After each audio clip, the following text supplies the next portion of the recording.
Something's changed in the computer, folks. It gave me trouble with my Sabbath class. I was speaking for a whole hour, a full hour, as Larry King says, and there was no sound. Incredible, just incredible. My voice is a little bit tired, as you can hear, from all the talking. So, sorry about that. It's just the way things are. And anyway, but let's give you guys some updates here.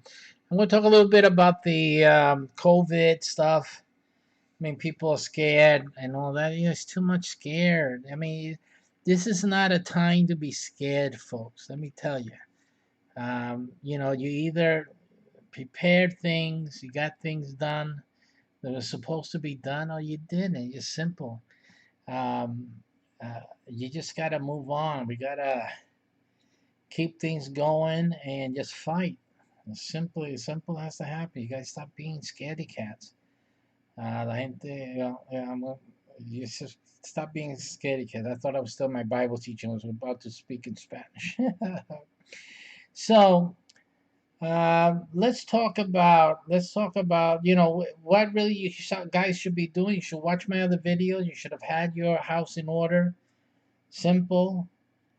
If you had money sitting around dead, as I call it, should have put it in something that was moving or going down, so that when it goes up, you know, when normalcy returns, or it doesn't, sometimes it does go up anyway, you'll have more money than you had before, which is what I did. Wasn't panicking, I was just being smart. And I put money where I figure it would grow in a short term, and boy, it looks like the coming week will be like 3 times. It could happen today actually, and tomorrow, but we're very close to triplicate. And but I just removed it from dead space and put it into living waters, if you will. And it was the greatest, the best thing to do. Especially, I've been holding up, waiting for the right time, and with this unfortunate, I'm not making light of the situation, but I'm not also going to let the situation depress me or destroy me or to stop me. So again, we have to take advantage. Some of us, you're too scared of the moment. You don't take advantage of the good things, positive things, or even an escape. If you panic, it's like you guys are like the deer. You know, they see your headlights and they freeze. They get hit with the car that way. You just gotta move. You know, just move. Don't panic and stay stuck. So if anything you guys need to learn is to not to stay stuck, keep moving. It's better to fall forward than to fall back. So that's things that you gotta always remember in life is to always be making moves forward instead of backwards. So basically, I gave a teaching today, Sabbath teaching. So look into that if you can, and if you like. And also tomorrow we'll be talking about how to deal with men in our Sunday teaching. So this is important teaching for any man and for any woman, and especially for young men and young women to understand about men, and for men to understand what it is to be a man. And then the following Sunday I'll be talking about marriage, how to deal with marriage. So yeah, so the last week's teaching, which I will recap and proceed. So two or three things I didn't mention out of millions of things because it's not a full conference or anything.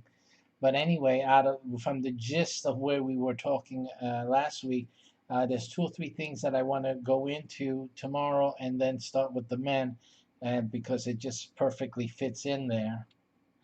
And then next week we'll go into marriage and how to deal with that and how that's supposed to work for you. So these are interesting little sessions. There's so much. I give courses, entire courses. I mean, and I do recommend that people who are in relationships and are going to get married, especially, that they should enroll in a continuing ed type of thing because you really do need it throughout life. It really will make your marriage so much the better, and your personal triumphs and your family successes so much easier to realize, or keep your family on track. That's essential stuff. Doing things on your own, trying to figure things out and bumping your head here.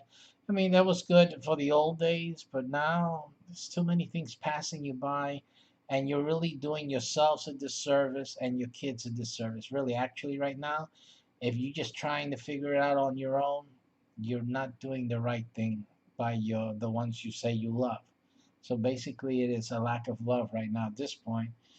So I really do recommend continuing education. I recommend that you go to arithmeticuniversity.org and contact me, or contact me if you're on Facebook or through any messaging system, and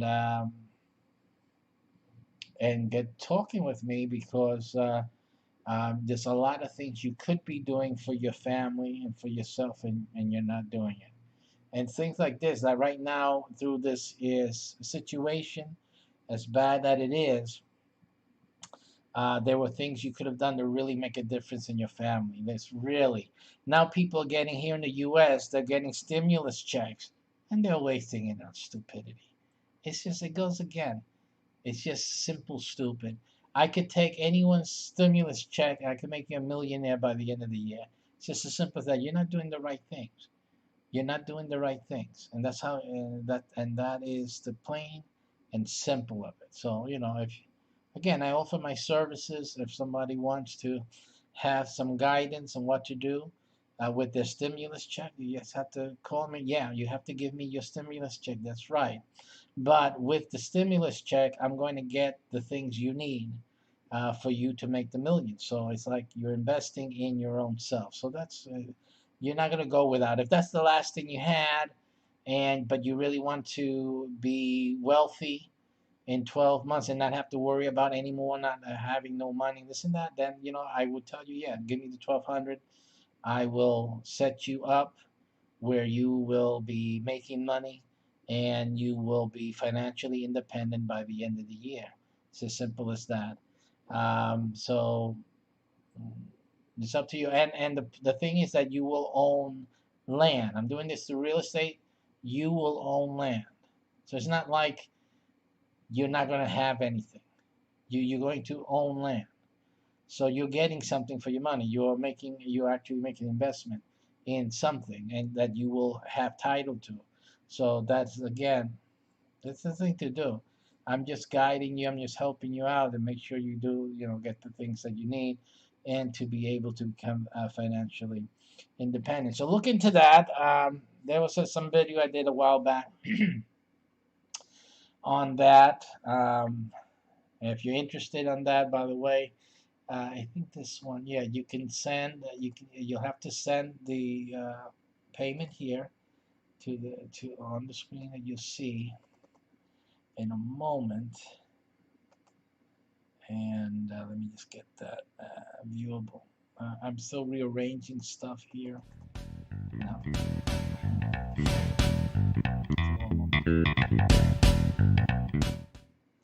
Yeah, so there it is. I'm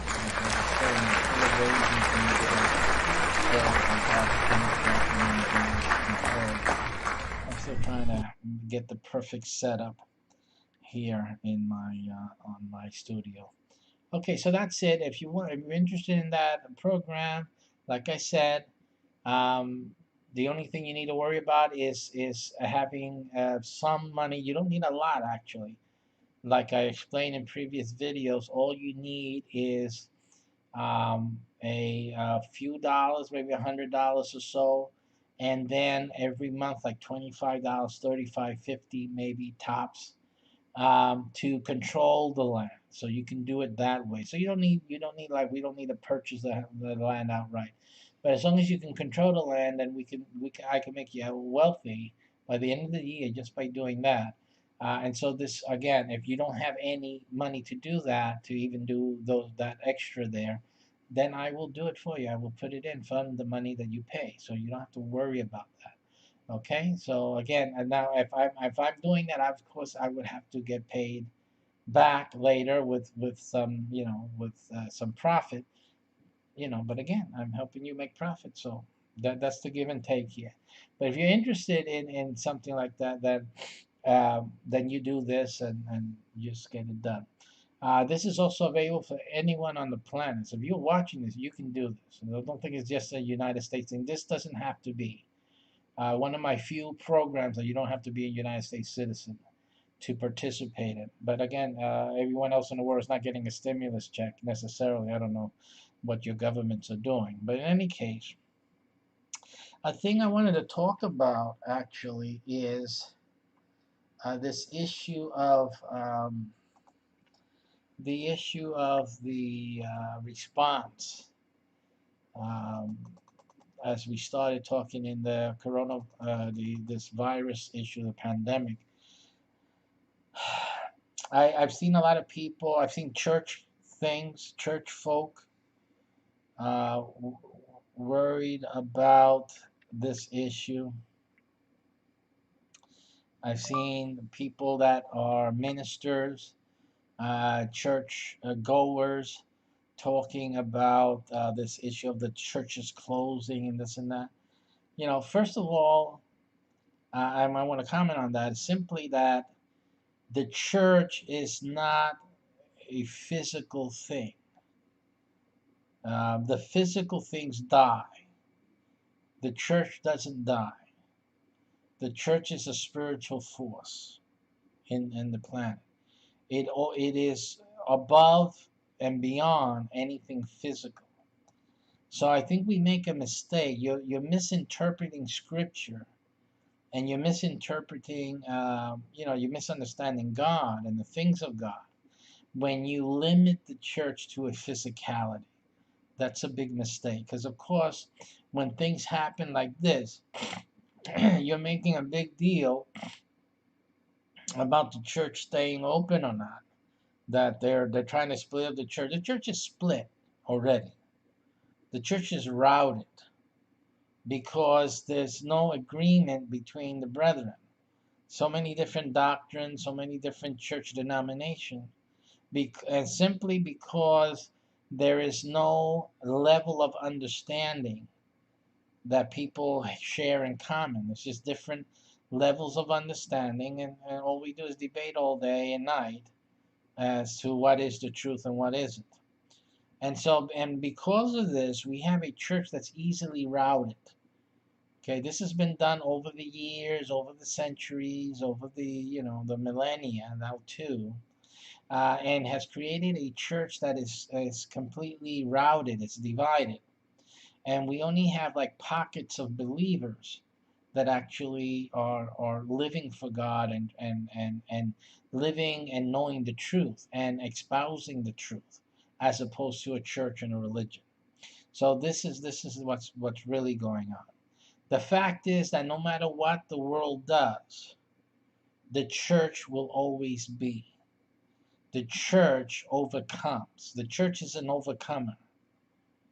And I think that wherever you feel that you see that the church is becoming oppressed, it's only the physical thing. It's only the physical part of the church that is oppressible. People, right? Physical, where are we today on Sunday, or where are we on a Sabbath? These are things that can be oppressible.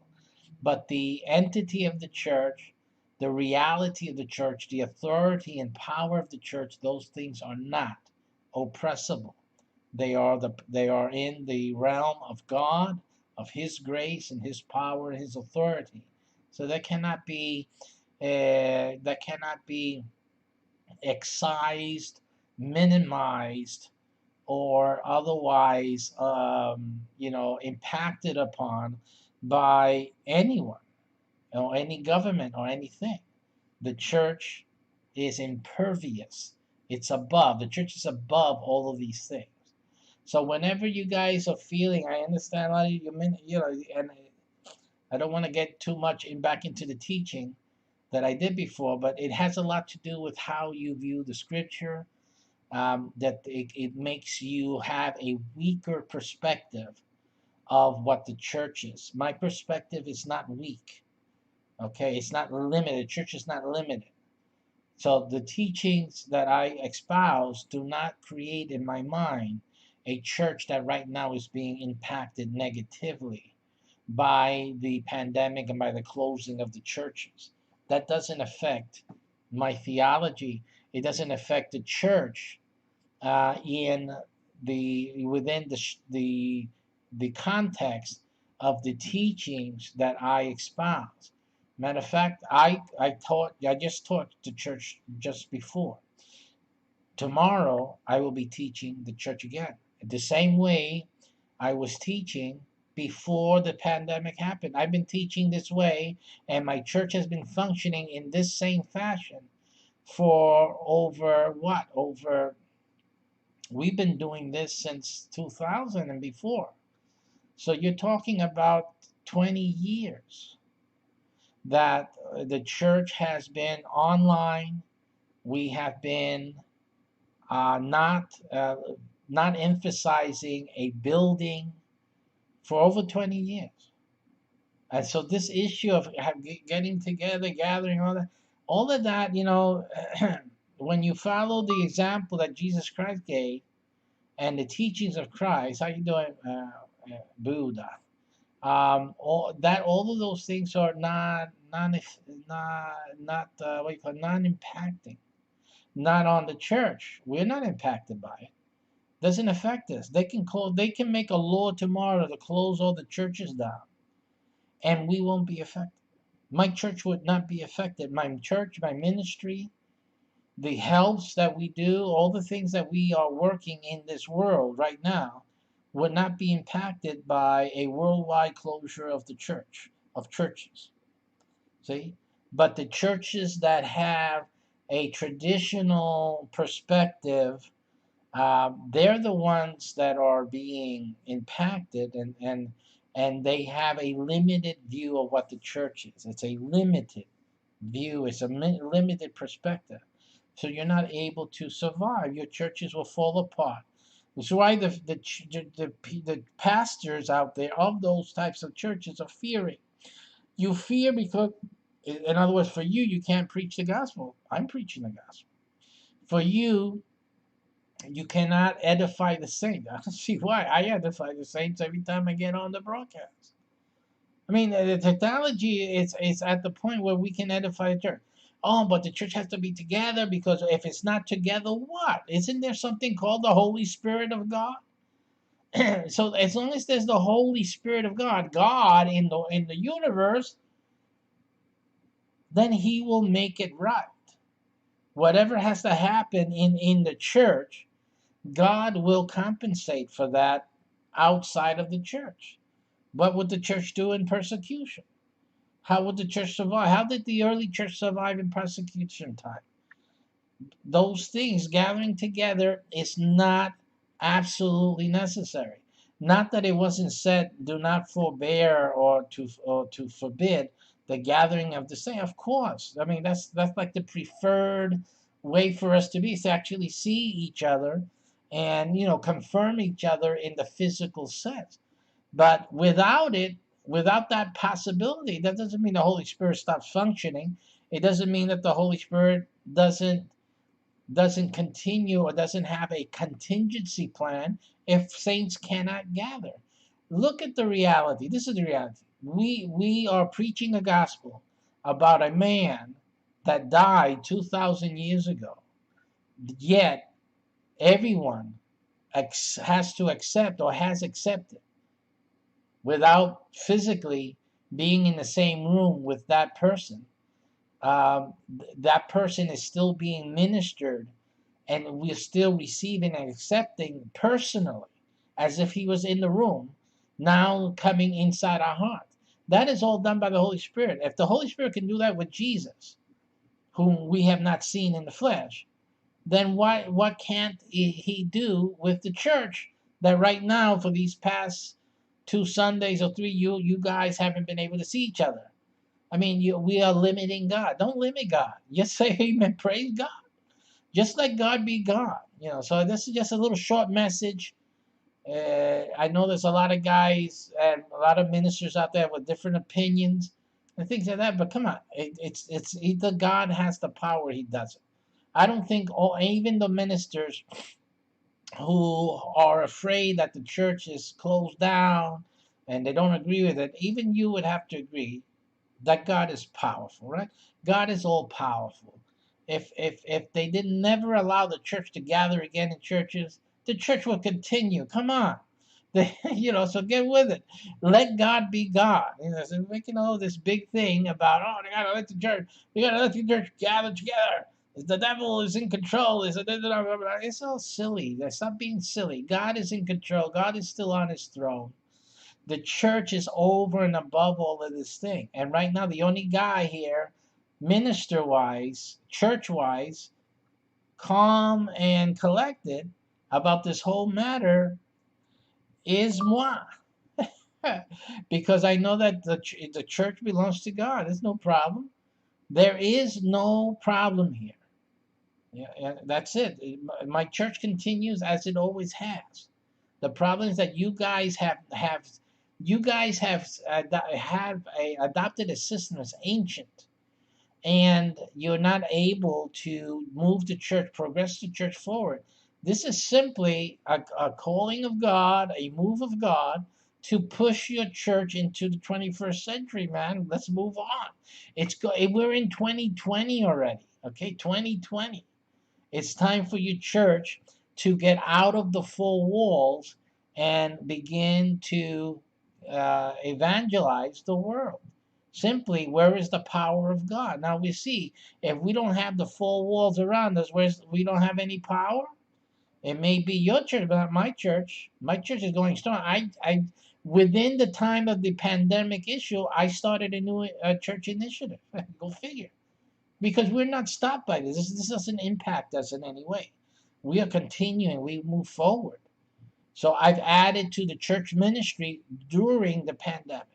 I've not shrunken during the pandemic. I'm expanding during the pandemic. So where is the power of God? Where is the grace of God in your ministry? So that's my challenge to you. You're a minister, you're a child of light. Let's see it. Now's the time to shine. Now's the time to rise and shine. We have started a new initiative, a worldwide initiative to end homelessness, to end hunger, to end poverty in the middle of the pandemic. Okay, so again, you either have the power of God in the gospel you preach, or you don't. You're hiding in wherever with your tail between your legs, it's crying that the government is telling us not to have church. I mean, who are they? Who are that? I mean, what's wrong with you? Again, and it's people, really intelligent folks. Some of them I listen to on Periscope and all that. Guys are intelligent, but they're here.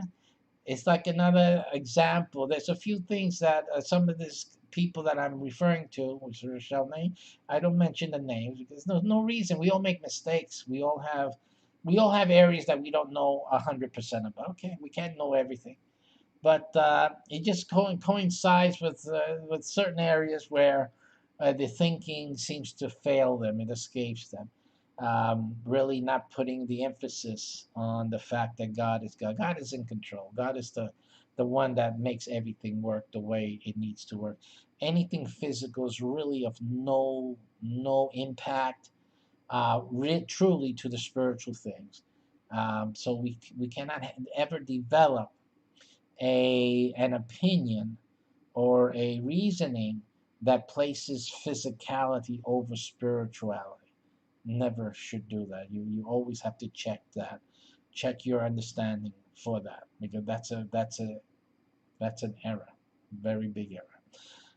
All right, so I don't want to talk more church things. Really, not the church time for that. Like I said, if you're interested in the biblical teachings that we do, in the topic that we have tomorrow is just another regular Sunday for our ministry. Tomorrow, just another day in the neighborhood, not affected or not impeded at all by the pandemic things. Now, it doesn't mean our membership isn't being impacted, of course. We have people who all of us are in their homes mostly, and you're having issues to deal with. I've been trying to bring out the videos, the teachings on how to prepare for the emergencies, how to gird yourselves up for the emergencies. So we've been doing that type of thing. So of course, yes, there is. It's not like we're living in a bubble. We're not affected, but the church is operating as it always operated before the pandemic, at least for the last 20 years or so. Not since it began. When the church began, if my mother had started, she started again the old fashioned way.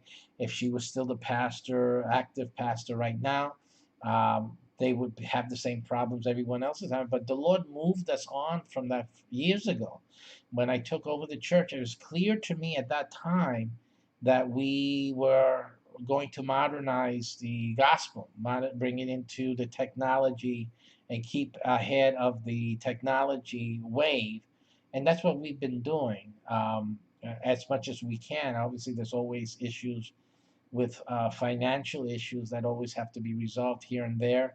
And the ministry is separate from my own self. So, again, that has its own qualifications there. But it is what they say. It is what it is. So, but again, the bottom line is the church, the real church of God, is not impacted by the pandemic.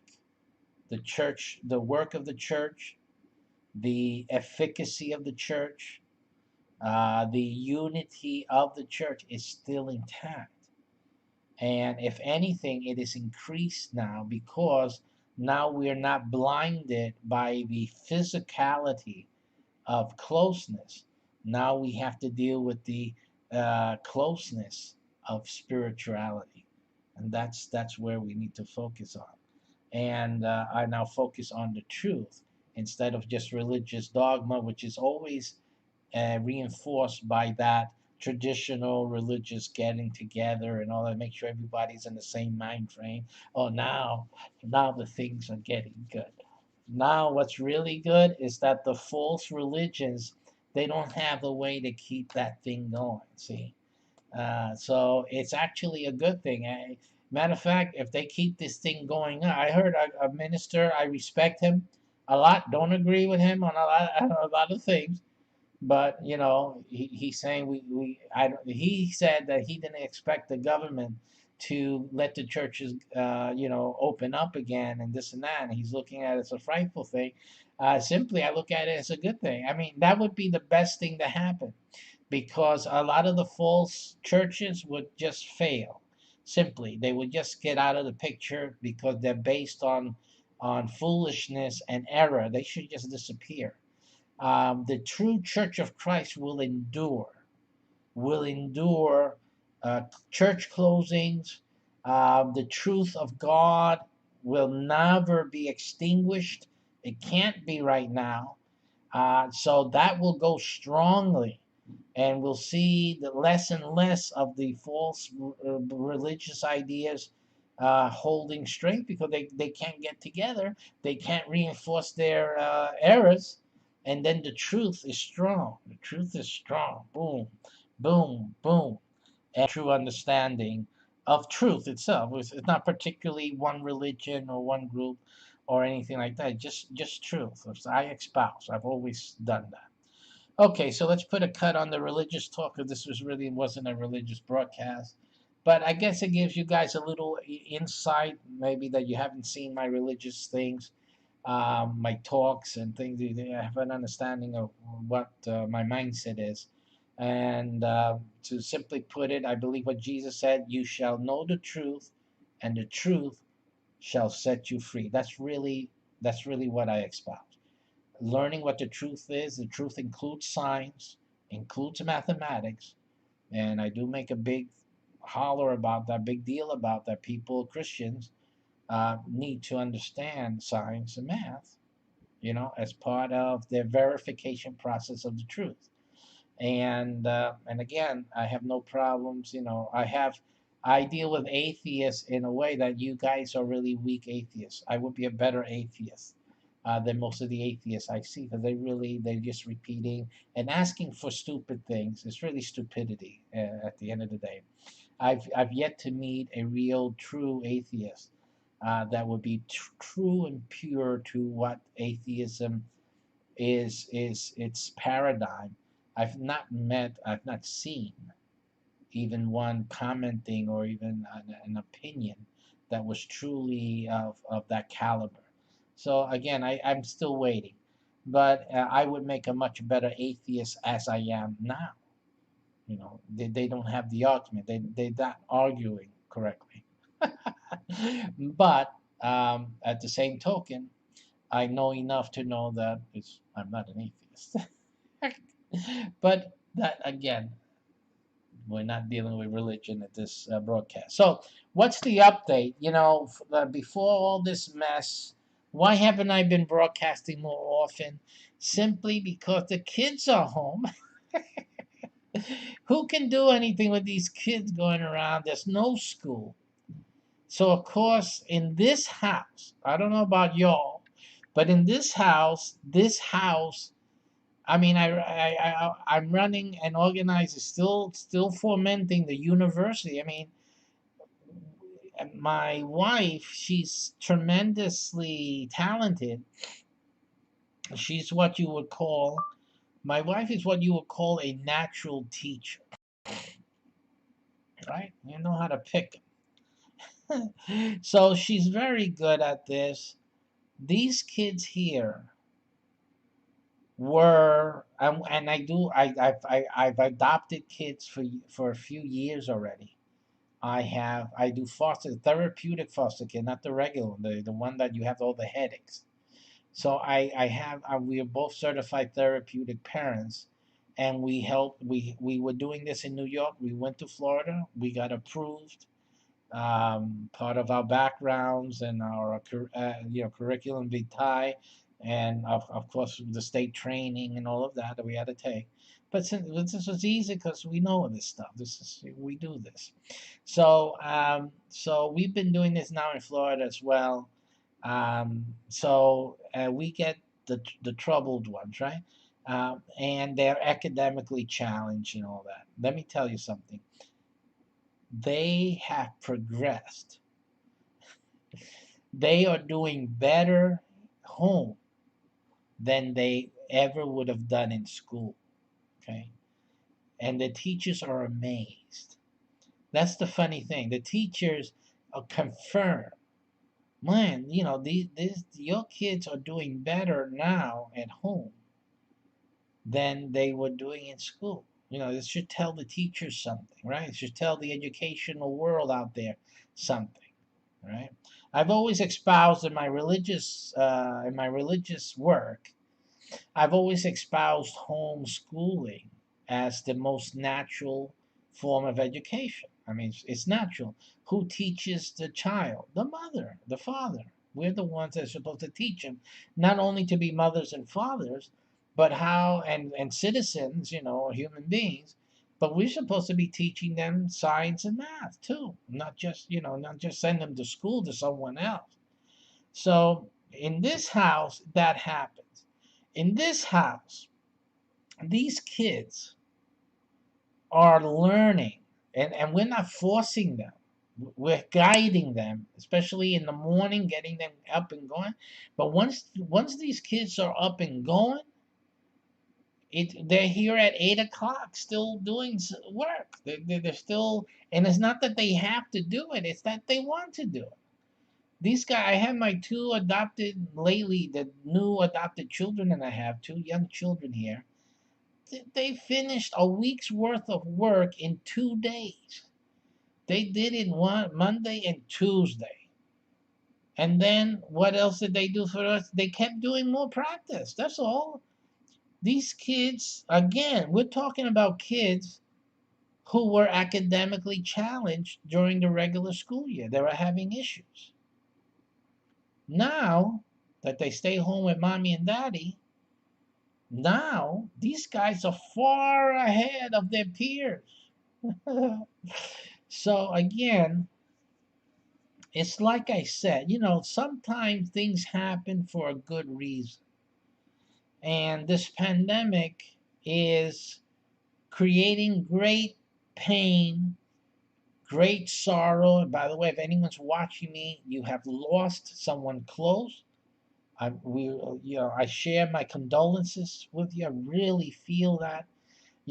And truthfully, I was expecting either myself or my mother or both of us to not get through this time. It's not that I feel, why am I more special than anyone else? I'm not. And my mother, she's old. She just completed her 86th birthday this past week. She's elderly. She's been through a lot.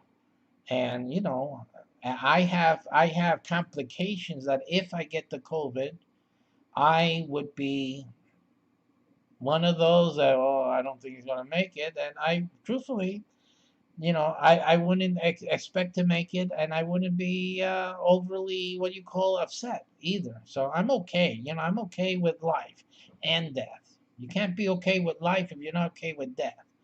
So with me, it's okay. I'm okay with it.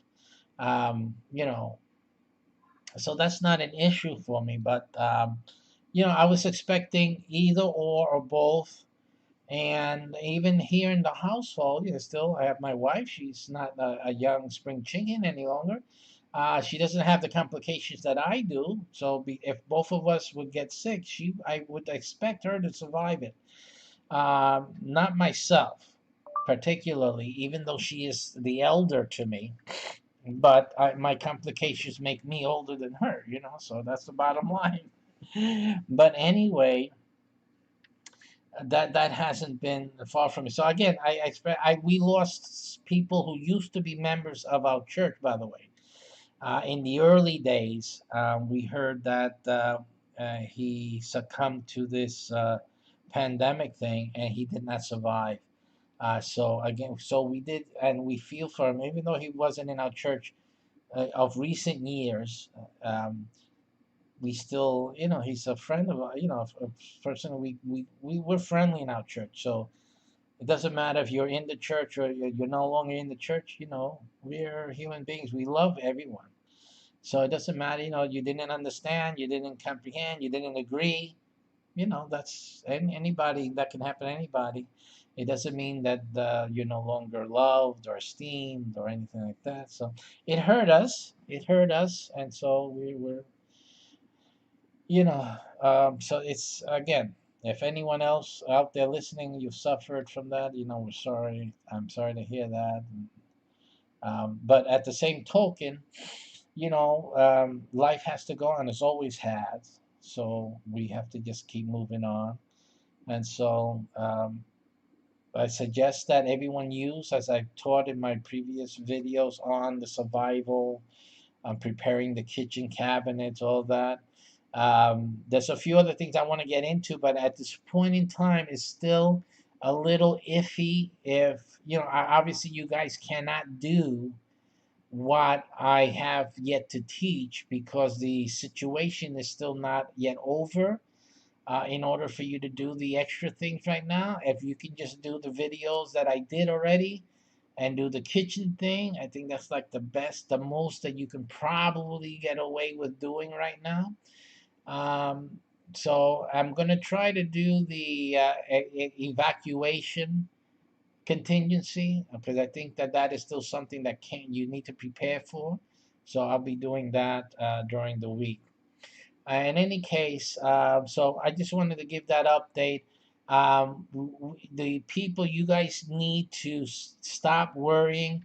There's also people now, I've been getting trolled on YouTube with some trolls out there. I call them trolls. They're just people that are highly opinionated, and then they start getting insulting, and then they accuse me when I defend myself and insult back. I'm the one that's insulting. They insulted me first. So you insult me, you're going to throw a stone at me, I'm going to throw a stone back at you. It's the same one you threw at me. So again, but I'm the one that gets blamed for it. But anyway, this is the thing, nature of trolls. The one they disagree with, that's the one who started it. No, the other person started with me through the first insult, and I just returned the ball. Simple. But anyway, we'll leave it at that. I'm not a new spring chicken to trolling and to insults, so we'll just leave it like that. Uh, but anyway, the point was that they're saying, oh, we're going to have a recession.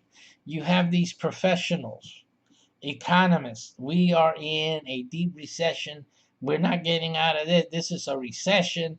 Blah blah blah. The problem is, are we in a recession? The question is, are we in a recession? Now, what does recession mean? In mathematics, in economics, a recession has certain indicators. We're in trouble because things should be normal right now, but yet we're in a recession. So that's a problem. That's a recession, full blast. But the issue here is that right now, this recession that by the numbers and definition we are in, but it is not a regular recession. What do I mean by this? This recession is self-induced.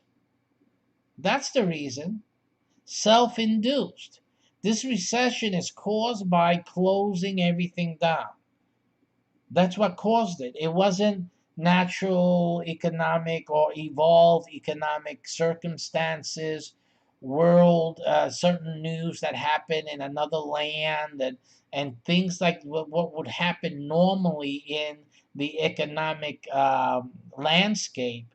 And since we made a wrong decision, or the Congress passed certain economic laws that didn't fit at the right moment with what else was going on in the world. Now we're in a recession. That is not what happened here. What happened here is that government shut everything down for safety concerns. So if you look at it from a medical standpoint, what happened is an induced coma. Okay, medically speaking, this is an induced coma. Is the patient comatose? The answer is yes. The patient is comatose. Is this a regular coma? No. See? So it is not a regular, it is no need for you to come, oh, this is a problem we have to resolve. The patient is comatose. We have to resolve this issue. This is a health concern. This is a serious recession. See, there's no need for that. The coma is the recession. There's no need for that. Why? Because it is induced. It is doctor induced in the sense of the medical situation. The doctor induced the coma so that the patient can restore themselves, can recover, can rest, so that we can limit the responses of the body, the stresses of the body, so that the body can begin to heal and let the things that the doctors are doing to let that work so that it can heal that whatever the problem was. This is what we have here. We have an induced coma. What happens when the doctor injects the patient or allows the patient to come out of the coma? Doesn't the patient come out of the coma and return to normal? Yes. The patient comes and returns to normal. In a regular coma, does the patient wake up the next day? No. I mean, he or she, but it's really not known because the coma was induced by the body itself. There was a reaction to the accident, to the sickness, whatever it is. The body became comatose, and very often they don't recover from that. It is not recoverable.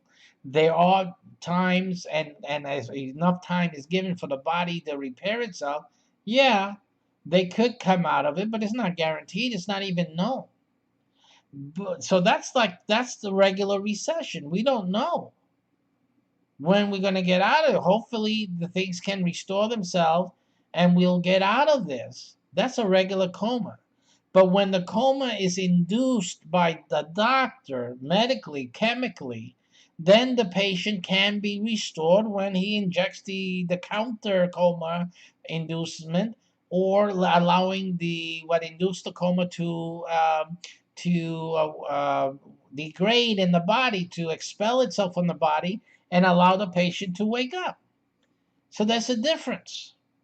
So the reality of a recession right now has to be taken under the understanding that it is self-induced. That's what they're not talking about. Now, why aren't the economists saying these words?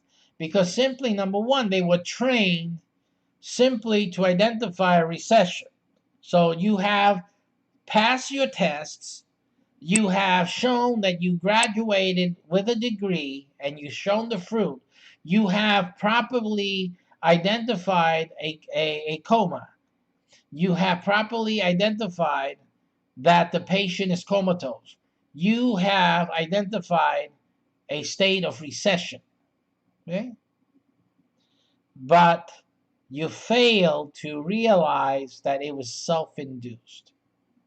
And that makes all the difference. Because once we get moving again, there's no reason for the economy not to gain speed and not to catch up to where it was before. And if you look at what's happening in other countries, there's a very good reason for the United States economy to surpass what it was doing before. Simply because the other countries that were competing with the U.S. May still be on the slower path to recovery than the U.S. is, or the ability to recover. I mean, the U.S. is spending money, printing money. Don't matter what you guys call it. They are giving money away to its citizens. This is a mean machine that is intending, between President Trump's sternness about this and determination, his business mindset, which, you know, business people don't relate to most other people. Rather, most people do not understand the mind of a businessman, because you guys don't do business. You don't understand business. You're not going to understand Trump. If you do business, you understand Trump. The hair, I understand Trump. I'm a businessman, true and pure. So his mentality, I understand fully. Okay, and so what he's doing is he's starting this train up again. That's what he's doing. And there's a lot of people who are trying to pour water on the coals. See, now if you don't know how trains worked in the old days with steam, you don't know what the hell am I talking about. You don't know anything. So they see again, but you're participating in the watering down of the coals. That you do, and I said do on purpose. So, because some people think that I write and say things or misspell things like I don't know what I'm doing. I know what I'm doing. I know what I'm doing, but I'm not going to let everyone know that point. Okay, there's a reason I do what I do. There's a reason I write the way I write. I teach the way I teach, and there's a reason I write the words the way I write them. And misspelling is a part of it. But you know, who's going to criticize me with the LOL and the LMAFFO, whatever the hell the guy's talking about? And you know, you talk about spelling. Come on, give me a break. Hodling? Okay, it gets silly. And again, again, it's a whole part about it is being silly, right? Anyway, so I'm just simply saying that you cannot, if people, what there are certain forces in the United States and in the world in its former way is destructive to them. It's against their very fiber. So they don't care about destroying the rest of the world. And when I say that, I mean by really making the rest of the world shut down. They don't really care. You know why? And I'll tell you why. Because the rest of the world pretty much is pretty much ready, or if they're not there already, they're pretty much easily socialism able, if you will. The ideation of socialism and communism is something that a lot of nations on the planet would welcome. It would be easier for them. Okay, the capitalists are the ones that have a complex society, have a complex economic format. Okay, and they're the ones that if everybody shut down across the country, across the world, the hope would be that the United States would then be weakened, where it would have to change its ways, basically. The United States would stop trying to be the preeminent nation, the preeminent capitalist in the world in terms of its polity, in terms of its social economic philosophy, and give socialism a chance. Socialism has been trying to move into the United States for a long time. I don't want to go into politics, but you can see it. You know who I'm speaking about, particularly openly. But there's a lot of hidden socialism. There's a lot of hidden socialism within different groups, ethnic groups, and all that. They don't realize it like that.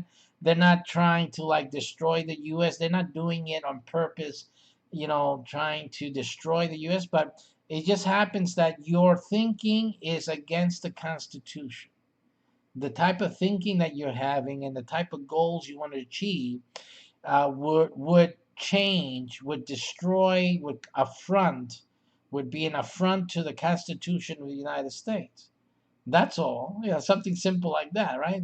Hey, that is what is at stake, and by shutting the whole world down, relatively, maybe we can look at the extreme.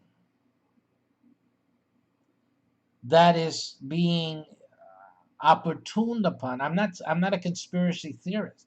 I'm not saying that these forces or these minds crafted the pandemic. That's not what I'm talking about at all. I'm just taking. I would just say that they opportuned this pandemic to make it, to push it more, to push the narrative over the edge, and to bring it into that area where the whole world shuts down, the U.S. shuts down, and if we shut it down long enough, the U.S. will lose its footing and things will collapse.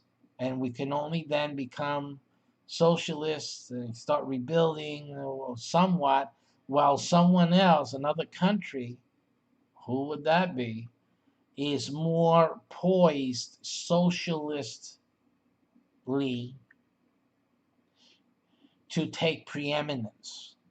And right now, that the only country that's really able to do it is China, the Soviets to a lesser degree, but they'll be there, right? But China can really lead things. They're the ones who would really be advantage of that scenario. But unfortunate for them, the Trump is the president, really, truly, because if you don't realize something, Trump is the only hard butt, to not say a hard ass, I might as well say it, he's the hard ass that has the kahunas to get up in their faces and say, I'm not letting the U.S. Perish. I'm not going to sit by and allow everything to collapse. We're going to stay afloat. And that is exactly what Trump is doing. Now he has a lot of people. There are a lot of people that are attacking him. A lot of people are attacking that premise.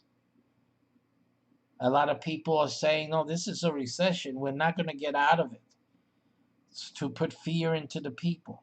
As long as the people fear, then you create a recession. That is what creates the real recession from this imposed recession. So you understand that? So there's a difference between the imposed coma, right, to the a regular coma. These guys are trying to create the regular coma by increasing the fear factor in the mindset of the people, the population. Oh, you can't go to work. If you go to work, you're gonna get sick. Then you're gonna die. All this kind of thing. And then obviously the production of the United States goes down. That is the real danger. The GDP, the gross domestic product. These are the things that the economists, their economic scientists, right? That's what they look at and say, this is a recession. This is a recession. So if you scare enough people to throw a wrench, throw some water on the coals, and you essentially stunt the ability for the locomotive to gather up steam and get back on track and get back up to speed, you are causing the recession that really matters, because that's the one that's going to hold everything up and drag us down. And then you have a bona fide recession. So that's what they're trying to do.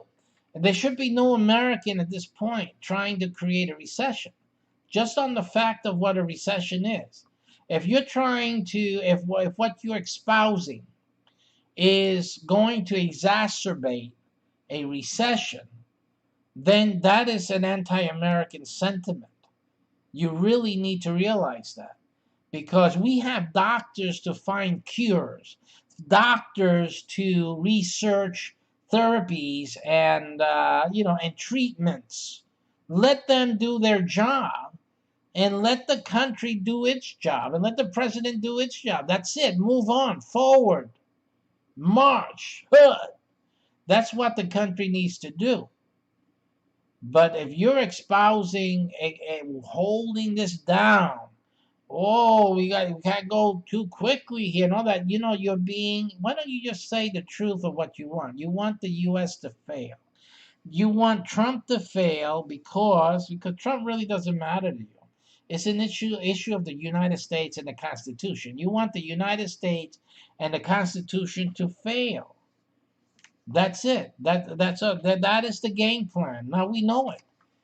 We don't need a third world war. We just need an economic war to be lost by the US. And that is your third world war. That will destroy the American ideal and will change the course of history on the planet. That one thing alone. So, of course, they're trying to make it happen. The enemies of the United States, because they're not our friends, want the recession to happen. They want the United States to stay closed, to stay shut. That's what they want. And so these are the enemies of the United States. When you see anyone, reporters, researchers, scientists, economists, anyone, politicians, anyone suggesting that the United States not pick up steam and get this locomotive moving, those are the enemies of the state. Okay, I'm not suggesting any recourse here. I'm just stating you are an enemy of the state. There's no reason why the United States cannot pick itself up and move on. Move on, simply. The country needs to move on. The nation needs to move on. Okay? Let the doctors do their job. Let the researchers do their job. Let the pharmaceuticals do their research and do their job. That's it. We had a pandemic. What would have been done in the old days anyway? People would die. People would die, and life goes on. Why is this different? Why is it that every single person, everybody on the planet has to live? When did that come into a requirement that everybody has to survive everything and anything? When did that happen? What? Oh, are you guys also full of Apple? Like that's the best thing ever in the world? That now we cannot die from anything happening naturally? Is it supposed to be that an asteroid hits the planet but none of us die? Because that is unacceptable. That's not the Apple iOS. You guys are crazy out there. Well, it's not in is the sanctuary cities supposed to protect you from an asteroid landing on your city and disrupting the world's power and the world's economy? Where did you get this ideation from? The government has to progress and has to move on. Things can't shut down. It has to go on. Trump is he did great. He did great by shutting the airport down, the traveling from China. Beautiful. He slowed that thing down. And then, let's gear ourselves, get ourselves ready. Let's dwindle down a bit here. And let's collect ourselves and let's have a plan. So we did that. He did that. Now, we got a plan. Now, the doctors need to do their thing. The first responders do their thing. They've been doing their heroes. They're the heroes here. You've been doing your work, even because there's been reports where they're letting people die in New York City. There's nothing they can do, ladies and gentlemen, please. There's nothing can be done. In the old days, you only had the Catholic Church going around praying for you. What more? At least we got hospitals. We got doctors now. And older days from that, you only had the witch doctors would dance around, blow smoke in your face, and that's that. So let's get on with it here. We're not in Star Trek yet. I'm trying to start it out of SPACEPERIUM, but we're not there yet. Okay, so you can't get Leonard McCoy and go with the Oh, okay. So we're going to adjust this level here. Okay, you're good. You're good to go. Stand up. You're okay. See, we're not there yet. Simple. Blockchain just started. We're just starting with this stuff, folks. We're not there yet. The government has to move on. So again, move on. That's all that can be done. Let them discover a cure. Let them work. Just like it happened all in the other day. Can you imagine if the country stopped for every disease? Chicken pox, the old day, what was the guy, Pasteur, until he discovered the penicillin. Everyone had to stop. No one could work. No one could do anything until we discovered penicillin, and it was an accident. Come on. I mean, this is getting silly. It's getting sillier by the day. But people are scared out of their wits. You need to turn to God. I'm getting religious again. Turn to God. Stop being scared out of your wits. Set your life in order. Turn to God. Do the right things and move on. That's it. That's what happens in a society that forgets about God. And now what? You're scared. You're scared doodle-less, and you're willing to let the country die. You're ready to let the United States fade away in history simply because you forgot about God. This country is based on God. And you're full of fright. You're scared. You're frightened, and you allow these boogeymen to frighten you. Well, oh, it's a recession. We're never going to get out of this. This is a bad one. Duh. You guys are scared. All you need to do is get up and move. That's simple. Right? If you stand still, the car's going to hit you. Recession, boom, dead. But if you move across the street or back away, you'll live. That's as simple as can be. So, again, that's talking about the pandemic and what needs to be done. What I've been doing, I've been advancing in my work here a little bit, yes, and a little bit no, because of the kids here that keep things a little bit, what do you call it, too distracting and interruptive. Little synonyms here for being a pain, where. But other than that, I've been able to get some things, advance in some areas, because it's like when you lose power. No, not when you lose power. When you lose internet. We had a little internet issue this morning, by the way. And I was sitting and saying, well, now what do I do? I would say, now what do I do? Because I was planning to give my Sabbath teaching and all that. So I'm thinking, what should I? And then I got reminded by myself, my mind. I said, wait a minute.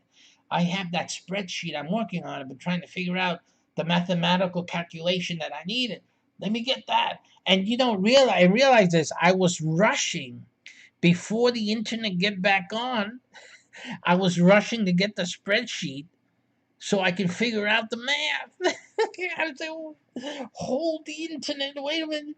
Let me figure out this spreadsheet math I need to get this thing. You see? So again, so for me, when the power fails even, and when internet fails, it's good for me. If the internet fails, I still got power, great.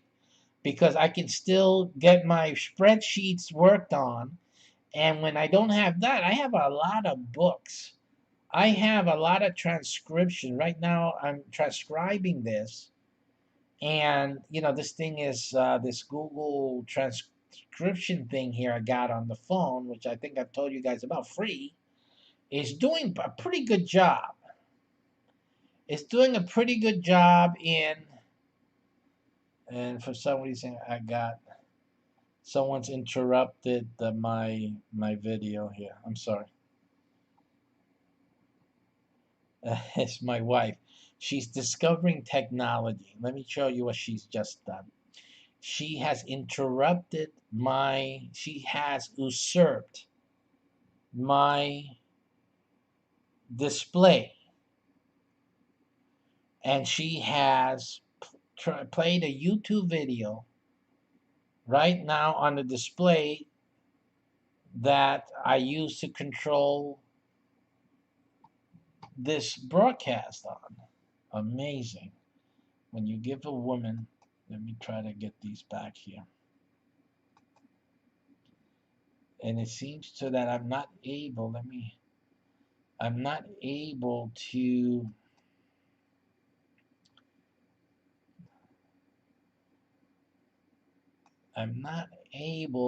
recover from this. Let me, oh my, this is, okay, wait, let me do something. There should be no way that she should be able to do this. So I'm going to investigate this after we're off the broadcast.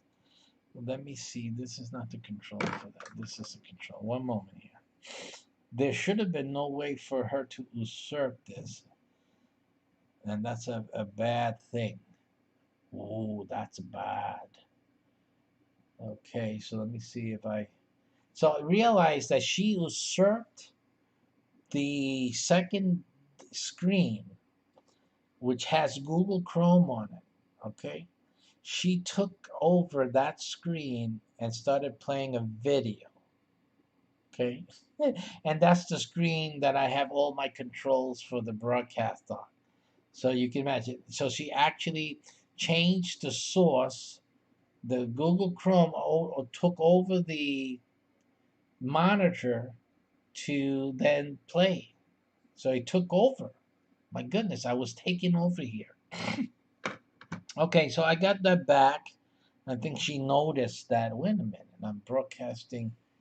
It doesn't show up on my TV. Why not? Why not? Because you're doing it on mine. All right. So anyhow, um, but that's okay. The thing is to know what's going on. See, understanding what's happening gives you power and authority and patience, calm, not fear, but calm. That's the same thing people need to have with the recession. So-called recession is self-induced, folks. Really, all you have to do is get steam back into the locomotive, and we'll be moving again. Now, you guys want to put water on it, then you're doing everyone a disservice and the country. So, um, so we need to move on. So that's the bottom line on that. So again, I've been moving along here. I haven't broadcasted in a while. Um, we've been progressing in other things that we can do. I mean, I didn't do any polyglot. Those of you guys who see the polyglot show, I haven't done the polyglots for two reasons.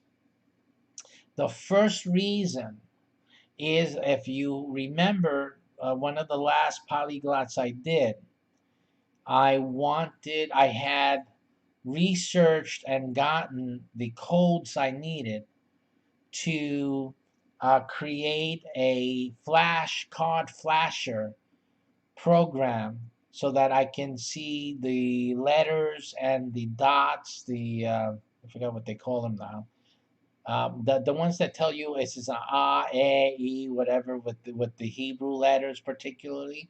So I have done that. I've actually already, throughout these days, I have not only made that code and put it in and worked and fixed it or made it to work, I also gathered the art for the cards, and basically I can use the art directly in the software to show the letters. So I have all the Hebrew alphabet. I have to essentially do that with the others.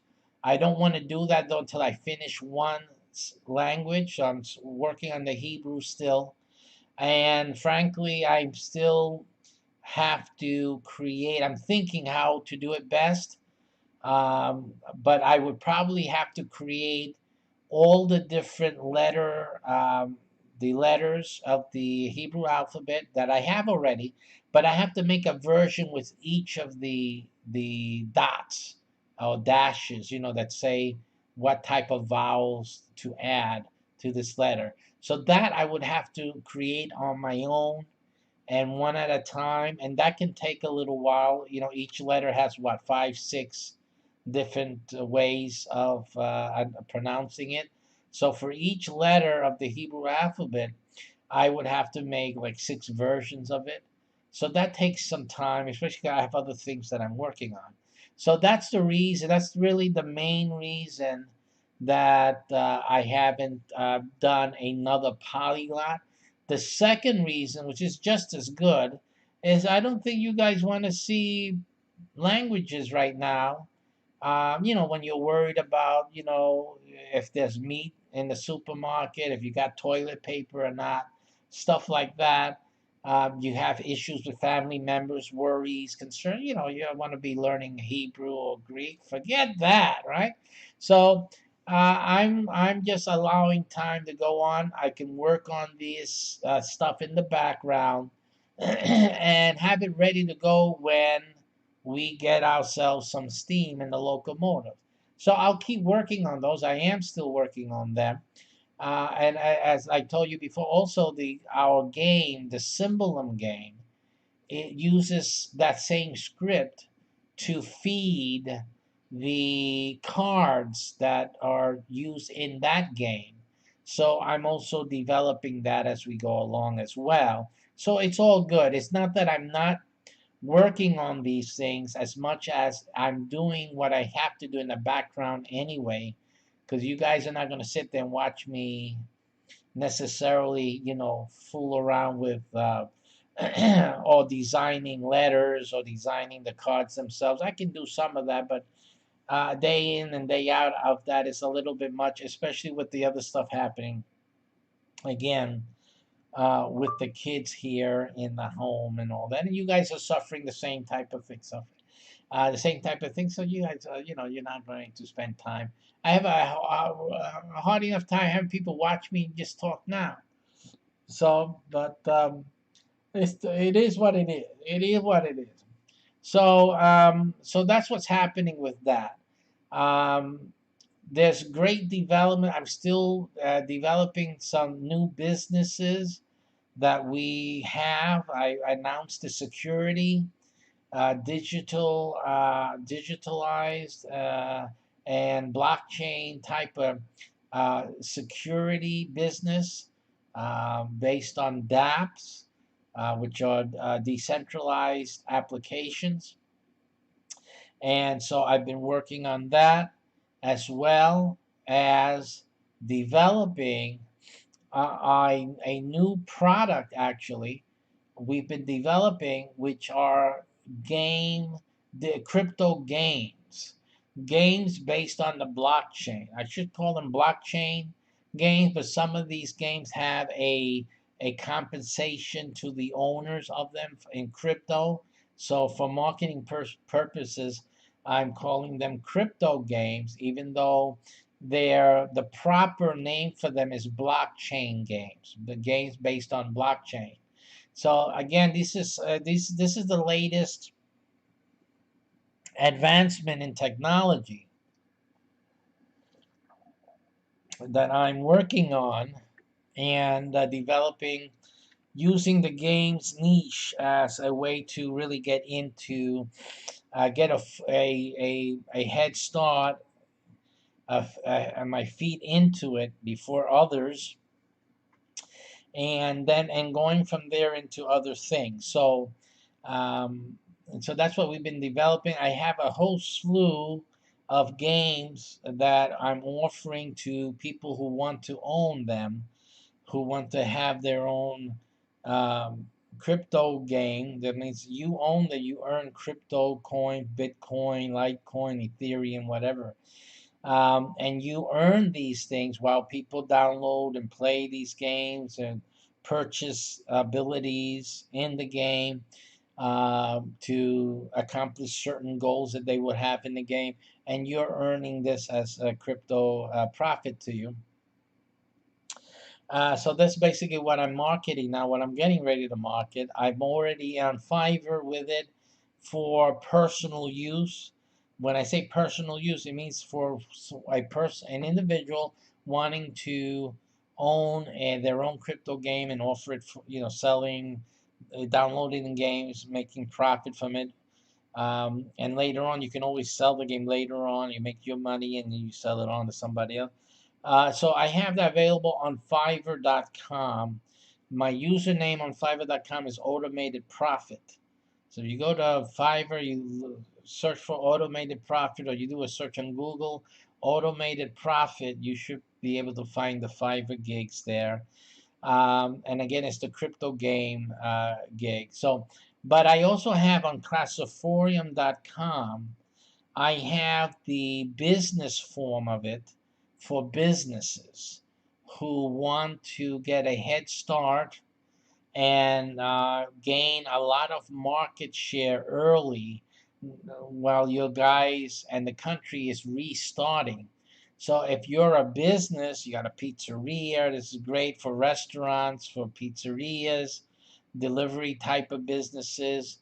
It's great for entertainment venues, bars, things that you need to attract people to come and you want them to keep coming and back again and again and again and to get others to come and stuff like that. So if that's your type of business, then and this is again good worldwide, but particularly since I'm in the U.S., I can help any business in any place in the U.S. with these services. Just go to classiforium.com. It's not cheap. Again, I can't do everybody. I can't, so I have to charge high to keep the amount low of people I have to help because I'm doing my own stuff too. So anyway, this is available at classiforium.com. It should be featured as the first thing you see when you get on the website.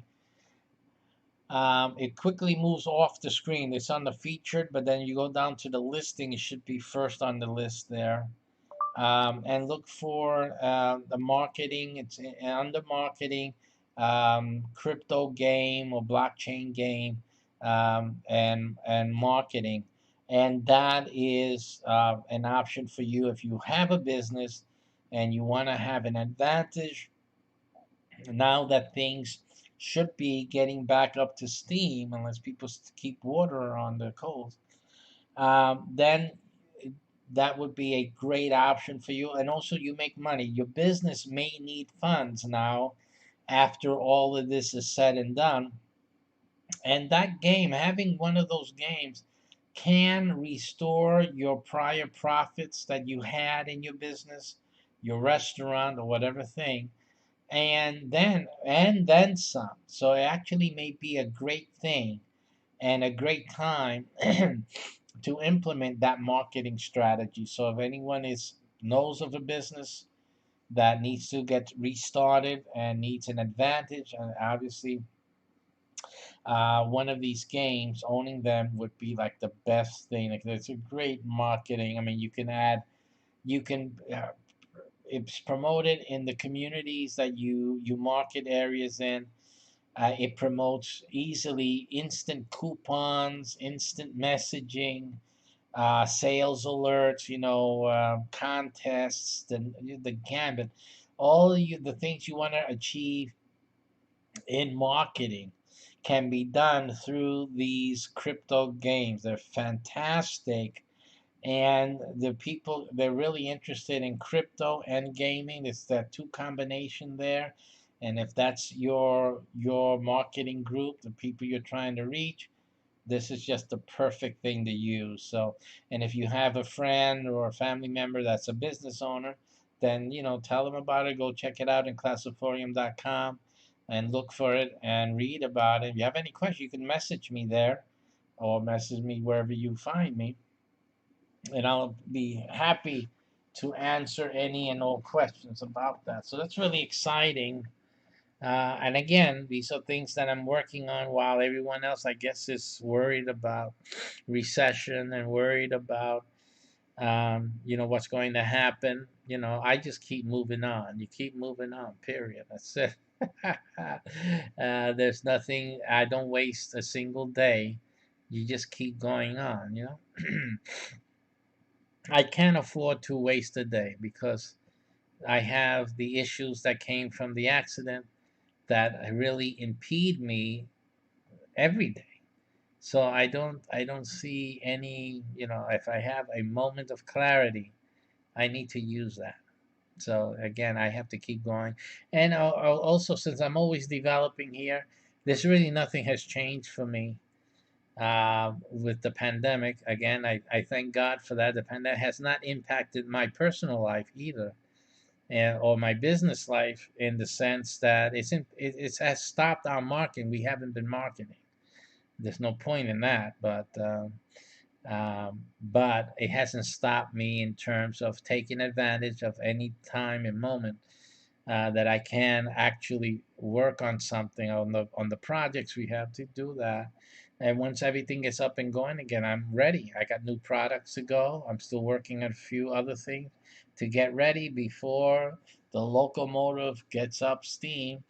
So I'm gearing up for major success while when the train starts moving again. Also, I was again the seminars we were supposed to have, the workshops have all been canceled because we can't meet in person any longer, right? So what I'm doing is that I'm going to be rearranging, rescheduling the workshops we were supposed to be having right now, and I'm going to be also rescheduling them maybe for a year or 2 years from now, easily, because the ones that are advertised for next year and the year after, I'm leaving them there. I'm just pushing the ones that we couldn't do now because of the pandemic, and I believe the rest of this year. So we're not even going to try to push anything for this year. We have people who brought tickets though already for these seminars and workshops, but we're going to do them online. So that's the bit of news. So we're going to do them as webinars. So I'll be working on that throughout the summer, and we'll be rescheduling the ones that you've had tickets to. We'll probably reschedule if we can't hold it on the same day that this real workshop was going to be handled.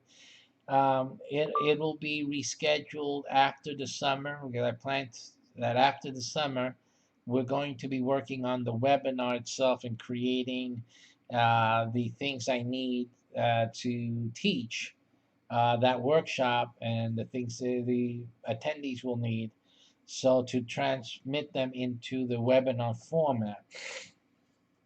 So I will, the ones who already brought tickets, I won't make you wait for another 2 years to realize your education. We're going to give it to you as a webinar before then, but at a different time this year. Hopefully this year on the web as a webinar. So look for that. I'll be contacting everyone on that. Those who were waiting for the day to be able to do that, again, we're doing the webinars.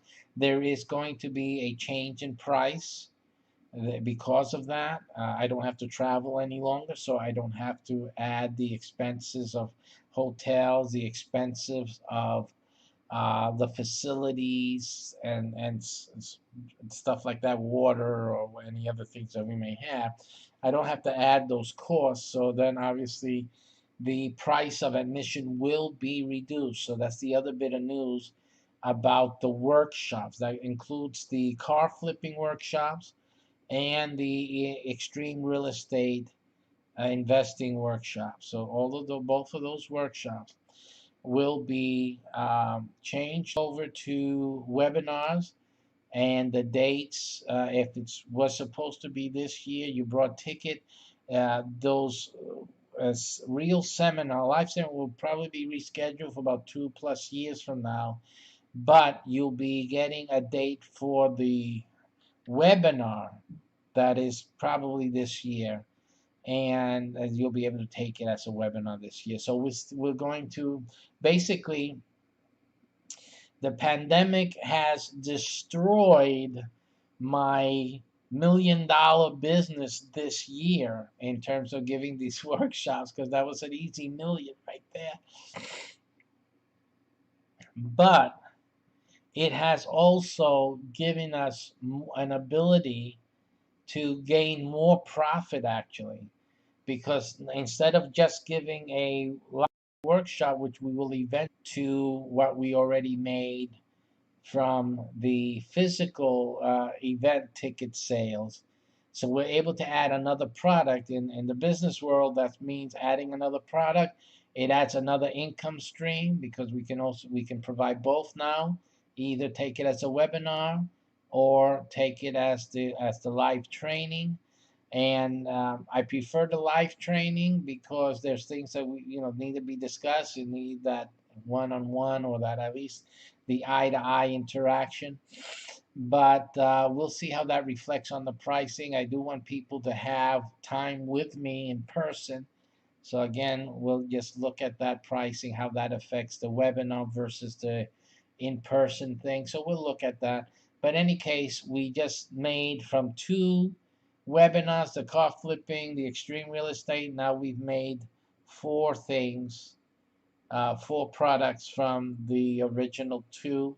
So I look at it as a good thing, really. We postpone our $1 million day, but actually it's made it better.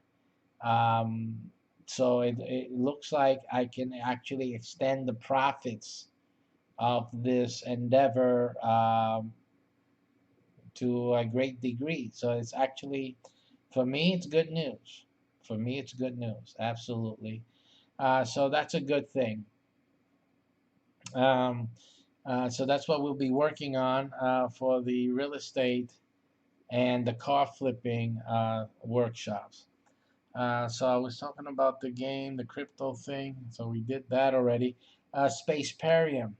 SPACEPERIUM is another project that also we've had to put on, I wouldn't say on hold, but I haven't been broadcasting. Again, who wants to see me, playing around with SPACEPERIUM, blasting off from Earth and going on different things? The pandemic is really taking it as the main focus, and I didn't see any reason to focus too much on the pandemic, which would have been warranted if we were running SPACEPERIUM, if it was already running. Um, and the issue that the virus presents is a valid one for space travel. The issue that the virus presents is valid for space travel, because what would happen if we were on a mission to Mars or a mission through space and there was a pandemic on board? These questions are also things that we need to deal with in SPACEPERIUM.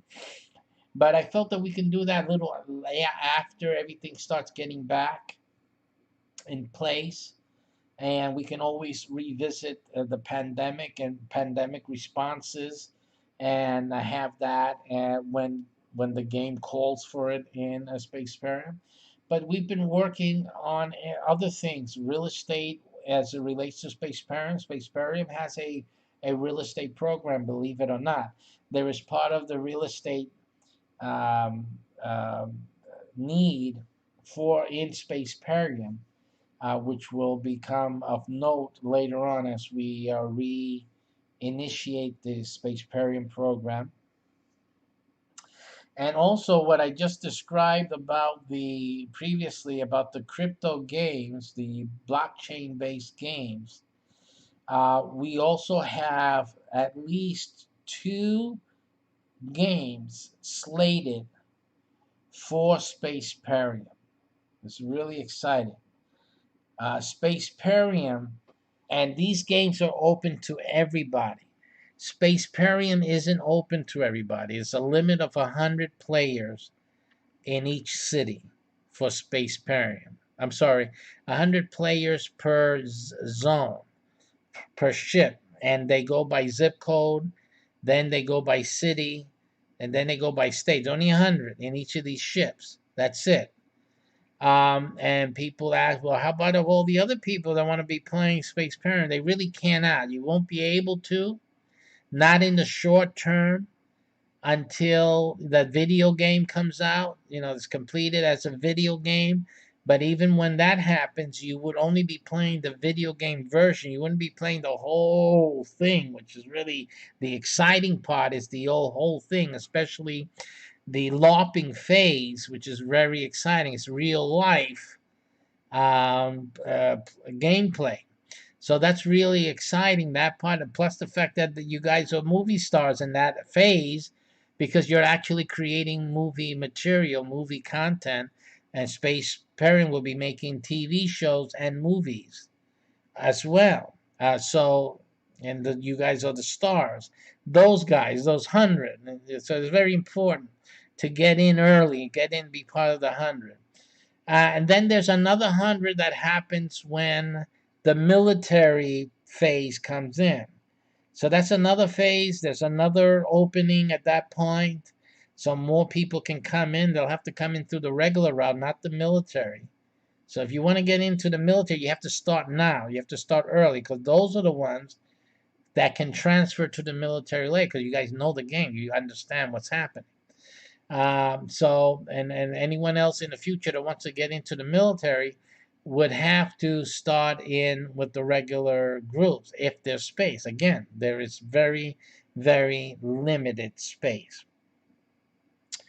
But the good news is that everybody can participate in the crypto-based game, a blockchain game for SPACEPERIUM that I'm developing now. Basically, what I'm developing in SPACEPERIUM is something I mentioned just a while before. And I'll go here just to get this in my hand, right? And let me just flip it over and just tell you, this is what we're developing in SPACEPERIUM right now.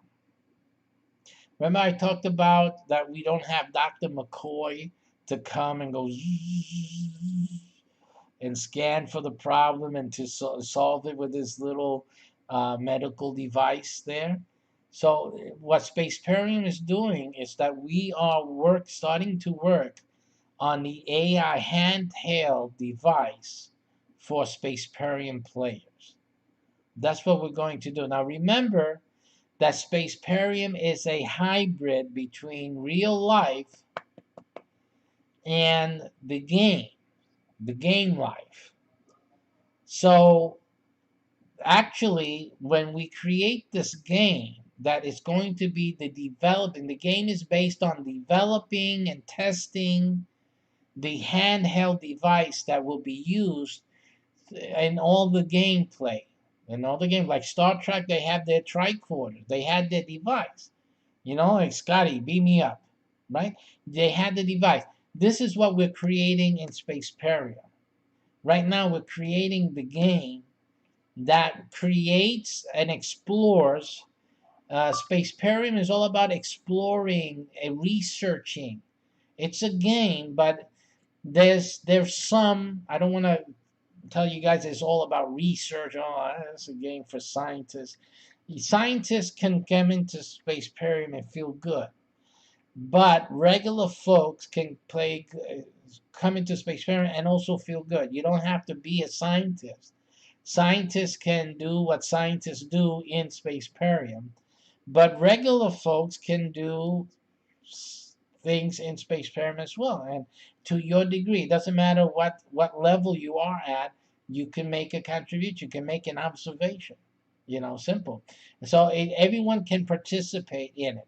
But what I wanted to impress upon you is that while they're playing the game and participating in the real world, once the pandemic thing is over with, actually through their testing, through everyone's testing, playing, interacting with the developing handheld device, you'll be actually contributing to the actual device being created. Sometime in the future, we will actually make our own real handheld device for the players to use, based on all the research and all the observation, opinions, testing, trials of all of the players, all of the people playing the handheld and doing, contributing to the development of the handheld SPACEPERIUM AI device.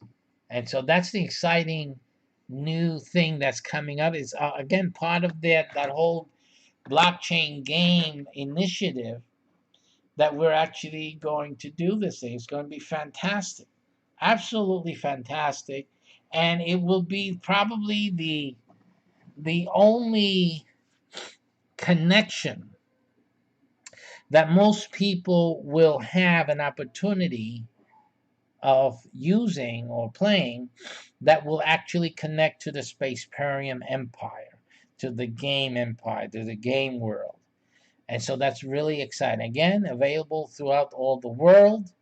So that's going to mean instant worldwide players and knowledge of the SPACEPERIUM game. It's really exciting. There's a lot of viewers there. There's a lot of people interacting with our game space, and that's a big deal. So that is what we're working on. There's also a sister game with it. We're deciding either to do it as an upgrade or a update to this first one, or as a separate. We're still deciding on that, but it is the handheld version of the replicator. Now, I showed you the replicator in a previous video. I showed the replicator is a software that runs on the PC or PC emulating Mac. But we are also going to incorporate the replicator in the handheld. So again, that might be a separate thing, or it might be integrated to the AI, the first blockchain game, handheld development game that we're doing. Again, we're still deciding on that, but in either case, both of these things are exciting, and SPACEPERIUM is ready to roll. I'm telling you right now, this is wonderful developments. And it means that a lot more players will be able to enter the SPACEPERIUM world earlier than later, because I was suspecting the most amount of people to be able to join the SPACEPERIUM realm only after the software, the game software, the video game was completed. But now people will be able to start participating in SPACEPERIUM gaming almost when the pandemic is over right now. So that's really exciting. That's a big deal. So I'm really happy for that. Let's see what else I'm supposed to talk about right now. Just to remind me, because we've been talking a lot. So let me remind myself. And yeah, so we did that. That's okay. So we pretty much covered all the bases. My regular shows will slowly come back when things get back to normal. Definitely, I'm not going to do my regular shows this month. I don't see it happening. Blockchain games to develop. I already am having inquiries, so I should be having a few orders coming in during this month. So I'll be working on that. So, but we'll get back into the regular, when things get back to regular, I will get back to my regular broadcasting schedule. We'll be having our Sunday teaching Saturdays only for another month or two, May and June. So we'll be taking the summertime yearly sabbatical as normal, we do. And I'll be working on a lot of the blockchain thing. I'll probably be doing a book, trying to do a book during the summer because of the SPACEPERIUM thing. I'm needing to create a book, author a book about the SPACEPERIUM, get the SPACEPERIUM story out there. So I'm probably going to work on that heavy since I got the transcriber thing pretty much settled, and I have that clarity, in terms of knowing, uh, or at least getting used to now what to do and how to compensate for the problems that I've been having. So I pretty much can get something started during the summer, hopefully, if I get cooperation. I'm always saying that. I have a book, two books actually, two that was supposed to get started 2 years ago, and I haven't been able to do it because of what's gone on after the accident. So here again, I'm pressed up on time. Things have to go on. Things have to move on. I'm going to try it again. I'm saying I'm going to do it in the summer. Let's see. Let's see. But again, I have no evidence. I have no proof that I'll be able to do that. It's just hopeful thinking at this point. Still knowing that I still have the other two books that need to get done. But, again, we'll just see how that works. It's not, we'll just try. I just keep myself with a hopeful, positive attitude. So we'll see how that goes on. And other than that, that's about it. We are, again, I'm praying for all of you that you guys, those who watch me, receive the blessing now on your life. Whatever it is, you can be a troll. You just came in. What's this fat guy talking again? You receive a blessing on your life in this times of pandemic issues and recession. That a blessing of God may visit you and your household. And that's what I wish for all of you. Because even though some of you hate just to hate, I love just to love. So God bless you. God keep you. Thank you for watching this update. And if anyone has any questions, and if anybody has something they want to say or ask, you can always ask me questions. I will eventually answer them in one of these videos, and we'll do that for you. Okay? So that's it. I was thinking about getting on again later today, but my voice is tired, and tomorrow I got a big teaching to do. So I'm thinking rather I'm going to just go back to my restful mode and just gain strength for tomorrow's teaching. Okay, it's been difficult for me, because of the things I have to go through again. And like I said, I was hopeful thinking that in the summer I'm going to do something. Really, we'll see. It's just hopeful thinking. But it'll be a nice thing if I can do that. All right, so pray for me about that. Why don't you guys do that? I believe in prayer. There's more of you than there are of me. So if all of you out there give me a prayer, help Pastor Rosado there. I do this one.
Super easy to start earning great profits from your restaurant business or from a new startup. This program today, we're going to learn all about it and a new trend in the restaurant business. So tune in.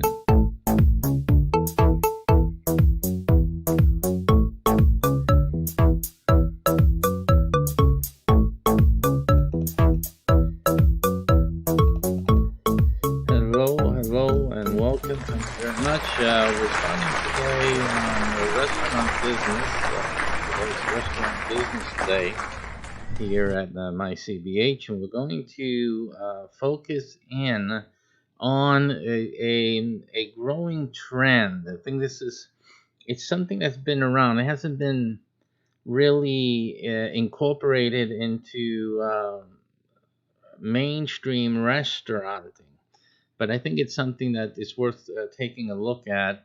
Definitely some big players in the marketplace are already getting into this, but I think it's something you guys need to pay attention to. And it really is an easier way to approach the food business and earning great income, and from this easier way of getting into the restaurant business. And as you know, at this URL is the super easiest way to get started in the restaurant business. You don't even have to worry about starting the restaurant. This is the best thing ever if you really want to get started earning profits. If you want to make money, you don't know how to cook a lick, This is the thing to do.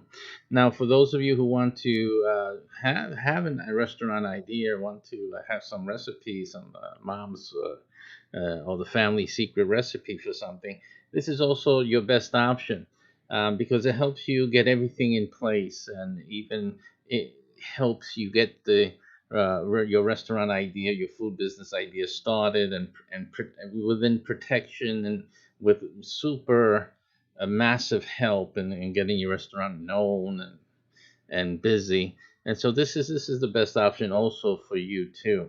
So for those two reasons, check that URL after the video. Today, let's go into some article that we are going to use as our base today. We're going to look at what IHOP is doing. Actually, IHOP is the um, focus of our inquiry today. So we're going to take a look at that and see what it is that IHOP is planning to do. I see. Okay, so let me just fix up some cameras here for you guys, and then we'll get right into it right after that. So let's get that going. Very good. All right, so everyone's watching me on the screen. IHOP to launch fast casual concept in spring.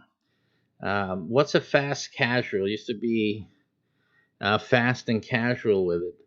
It's a place where people, an option for people that need to get something quickly and not to sit down formally and just to have a quick something to eat and and then get into their cars and keep going. That's what the fast casual concept is. Now when you think, I know a lot of you do this every day, when you're out on the road, or you have a busy schedule this day and you run out the house, many people don't eat breakfast in the house. We're eating less and less in our homes, right? And we just get on into the car and we'll pick something up on the way. This is basically what the fast casual is. It's something along the way. Where do you go? What does a person usually do? Where do you guys go when you run out the house without breakfast and you want something? You have to have breakfast, but you have to get it on the go. A lot of things come to mind, right?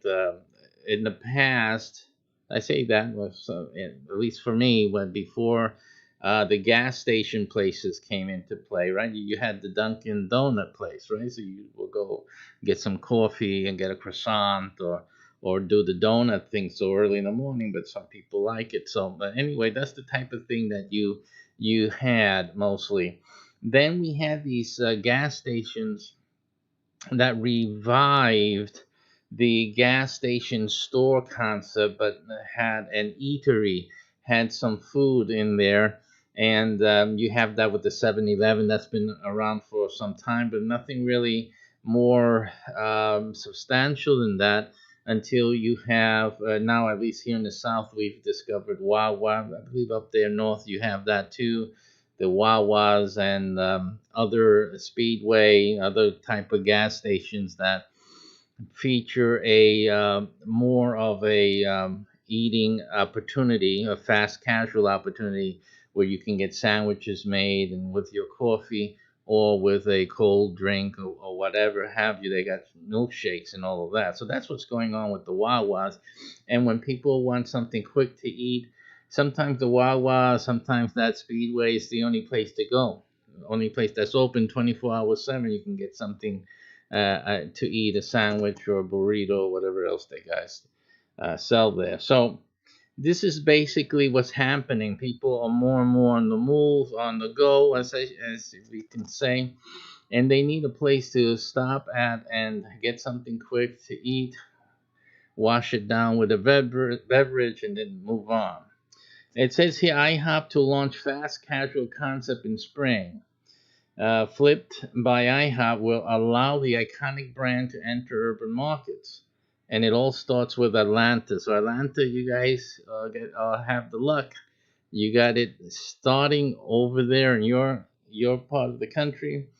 And so I have spent the past year developing a spin-off fast casual concept. President J. John says is going to flip expectations, so much so that IHOP even put it in the name.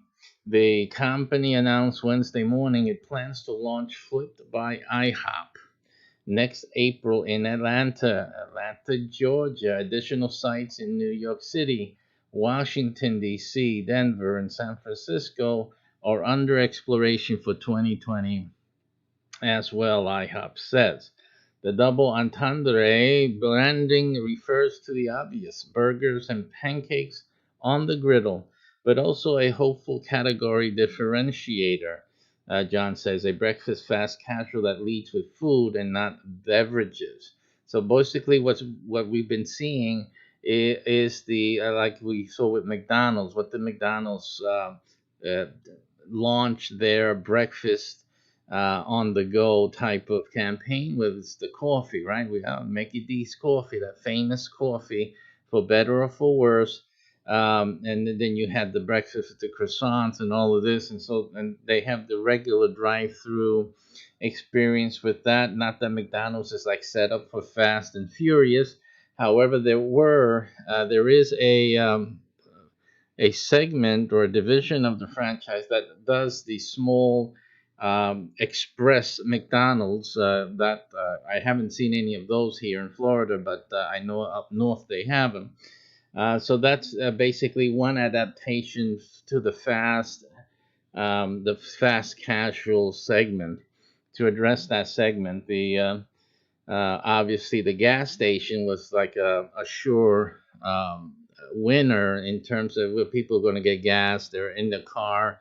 This is a car stop, if you will, and so they ran out of the house without any breakfast. So here's the place they're going to most likely find easy to get in and to come out. Right, gas station. You can get in and out 2 or 3 different ways out of the gas station.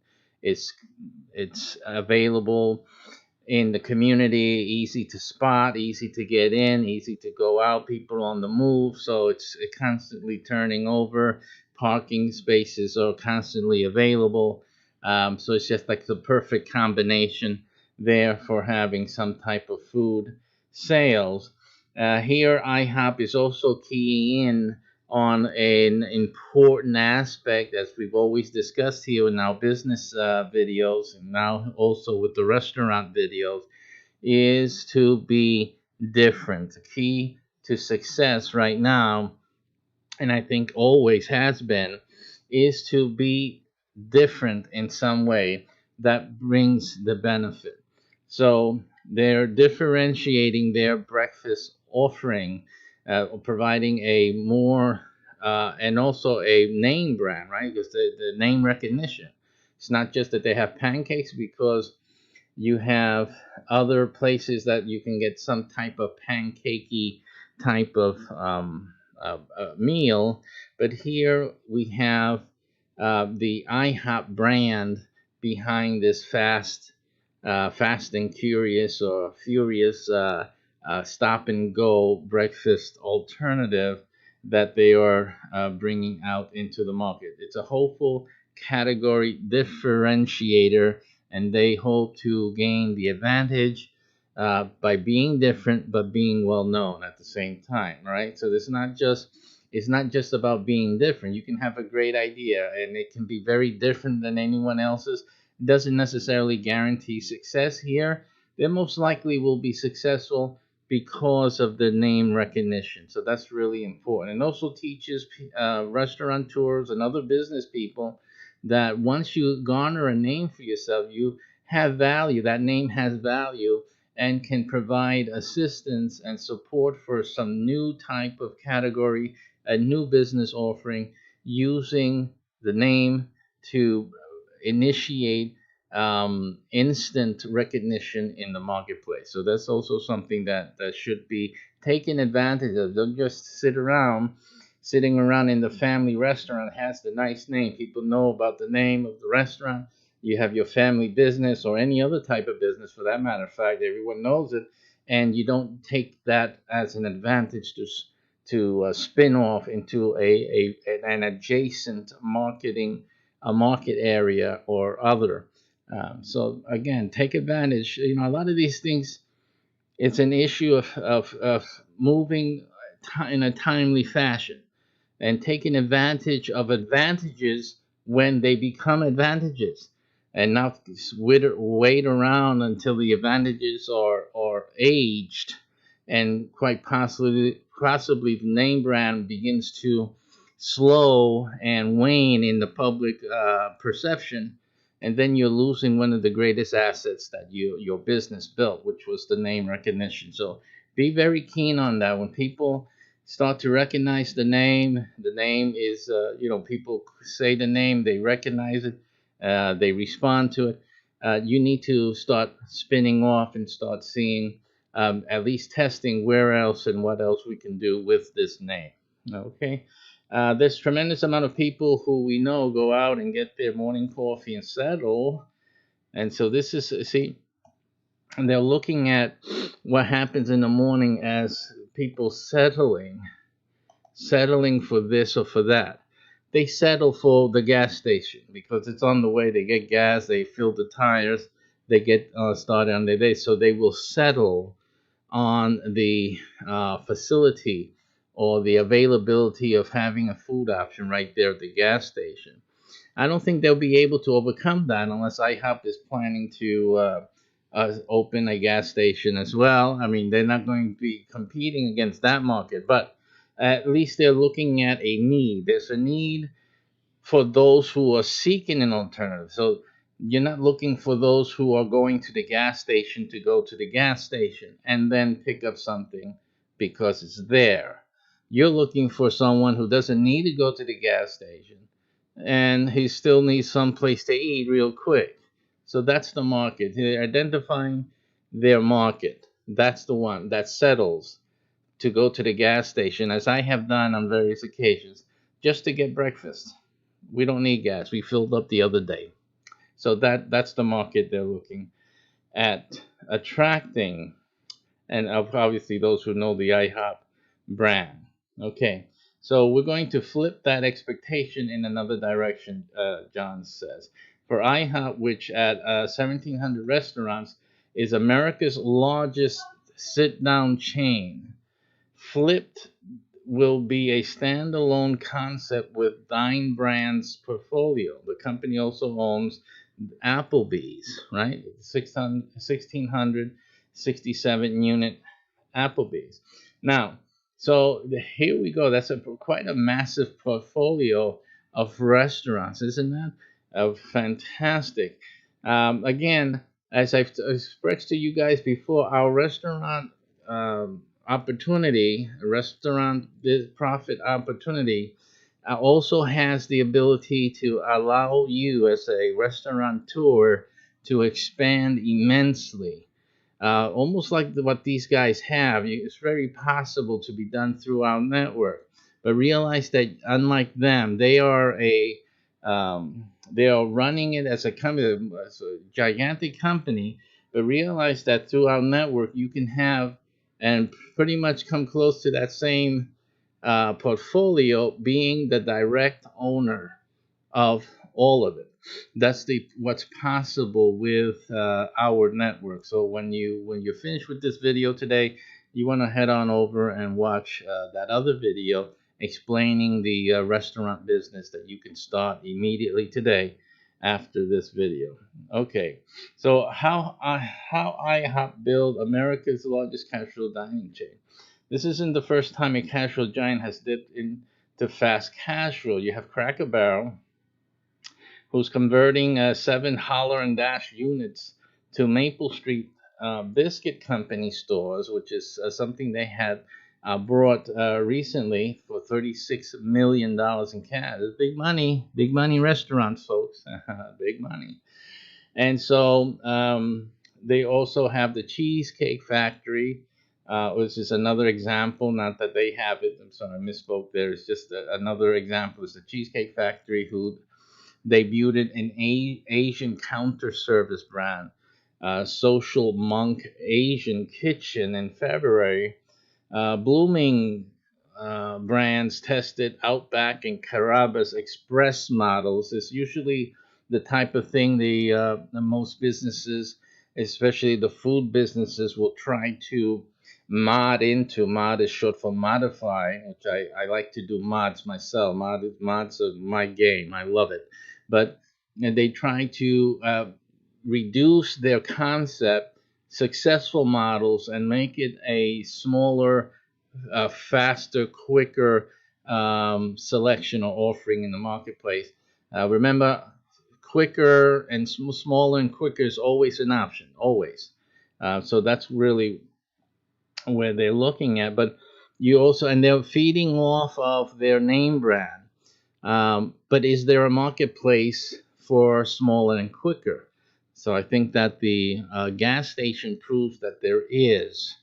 There's obviously a smaller and quicker need out there. The issue is, how can you have growth, especially if you're not a gas station? I think that you had issue with sandwich makers. You had the Subways. You had, I think, I forgot what the other one. There's another one, but since I don't frequent the sandwich places much, I don't have it at hand in my mind.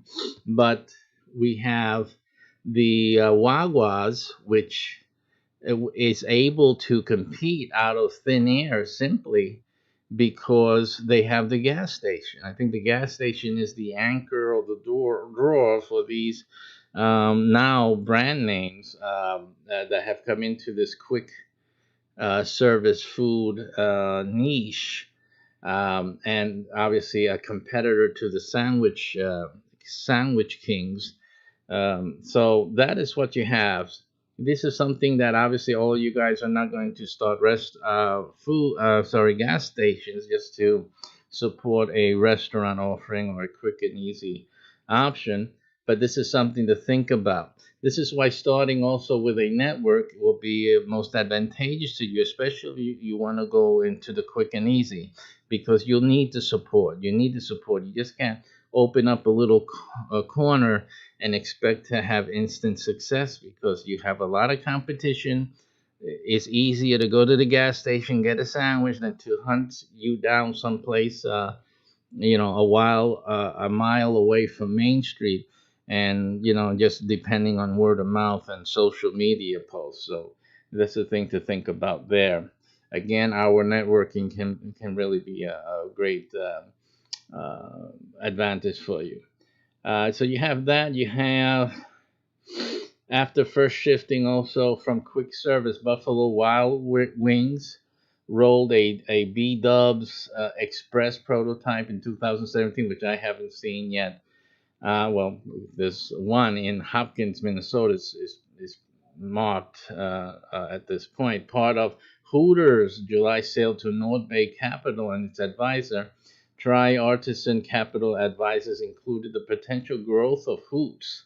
Again, shorter and faster, right? A fast casual introduced nearly 3 years ago. Red Robin, which we have over here also locally, Scrap Burger Works in 2016. I think a lot of burger places, I think it's too many, and there's not enough differentiation and not enough reason for someone to go to that burger place. I mean, there's a burger place that's around here in Orlando. I've been eyeing for, I guess, over a year or two, and realized I haven't yet been able to go over there and sit down and try it out. So many different options here, especially here because we're in the tourist area, so it's not typical. But there's so many options, and there's Wawa, So the times that I've gone out actually looking to eat something, I find the convenience of the gas station model very convenient and overwhelming, to say the least. These are things that a restaurateur has to consider, especially if you're doing the quick and easy. But for the most part, no major full-service restaurant chain has successfully penetrated the space with a serious growth vehicle. Okay, because again, that what I've been talking about all this program long. All this program long, I've been highlighting where the strengths are in this model, but really without that name brand, you really wouldn't have much. you wouldn't have much to go by to be in order to be successful. But these guys can do it because of the name recognition. That's very important. You understand? So it's not that restaurant business is easy. It is by far not easy. You need to have certain advantages. These guys, their major advantage is um, name recognition. In addition to and competing in a very narrow corridor of the fast and casual type of eatery.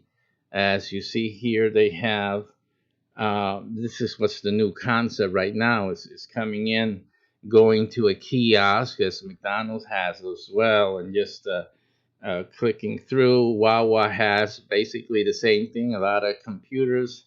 When you walk in, a lot of screens where you can order from the menu whatever you want. This is very convenient. Go and pay and pick up the sandwiches being made while you're paying at the cashier, etc., etc. The idea is to be quick and easy, fast, casual. Don't have to sit down and look pretty. You just have to sit down, eat, and get on the way. Here you have another setting. As you can see, the attention here is not sitting down and relaxing to have a meal. It's basically the quickness and ease of getting in, getting what you want, and moving on. So it's almost like a food truck inside of a storefront, basically. If you go to a food truck, you walk in, you walk up to the truck and you look for your juices, your beverage, if there's some cold sandwich you want, you pick that up, or you have the guy make you something on the grill, whatever type of food truck it is, whatever it is.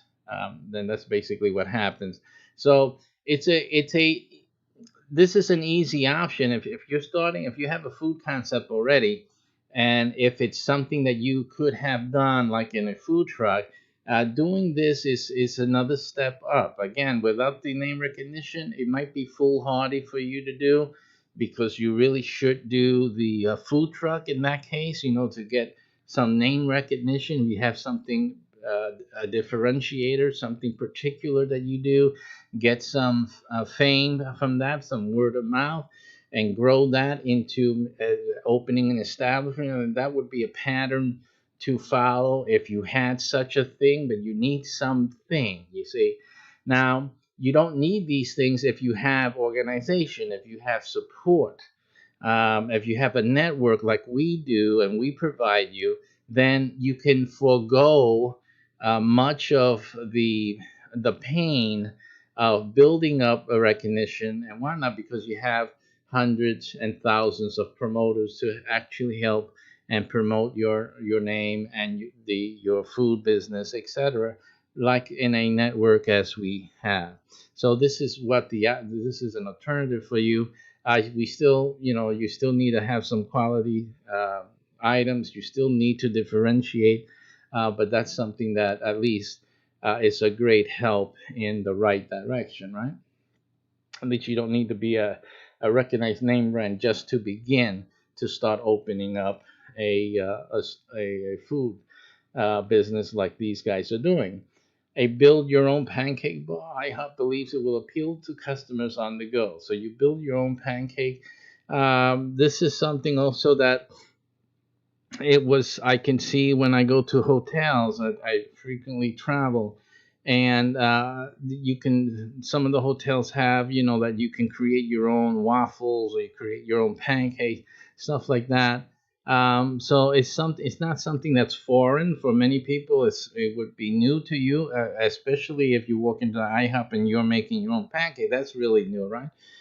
But again, these are trends that started coming out from the culture of get up and go. See, the hotels started providing these continental breakfasts, and then you can, make your own waffle, and then make your own pancake, stuff like that, to provide more alternatives for their guests without increasing their staffing to have someone make the pancakes for you. So these concepts and ideas make sense, but they're birthed in the need to get on the go quickly, to have breakfast quickly, and to move on. So that's basically what's happening here. That's where you get the trend.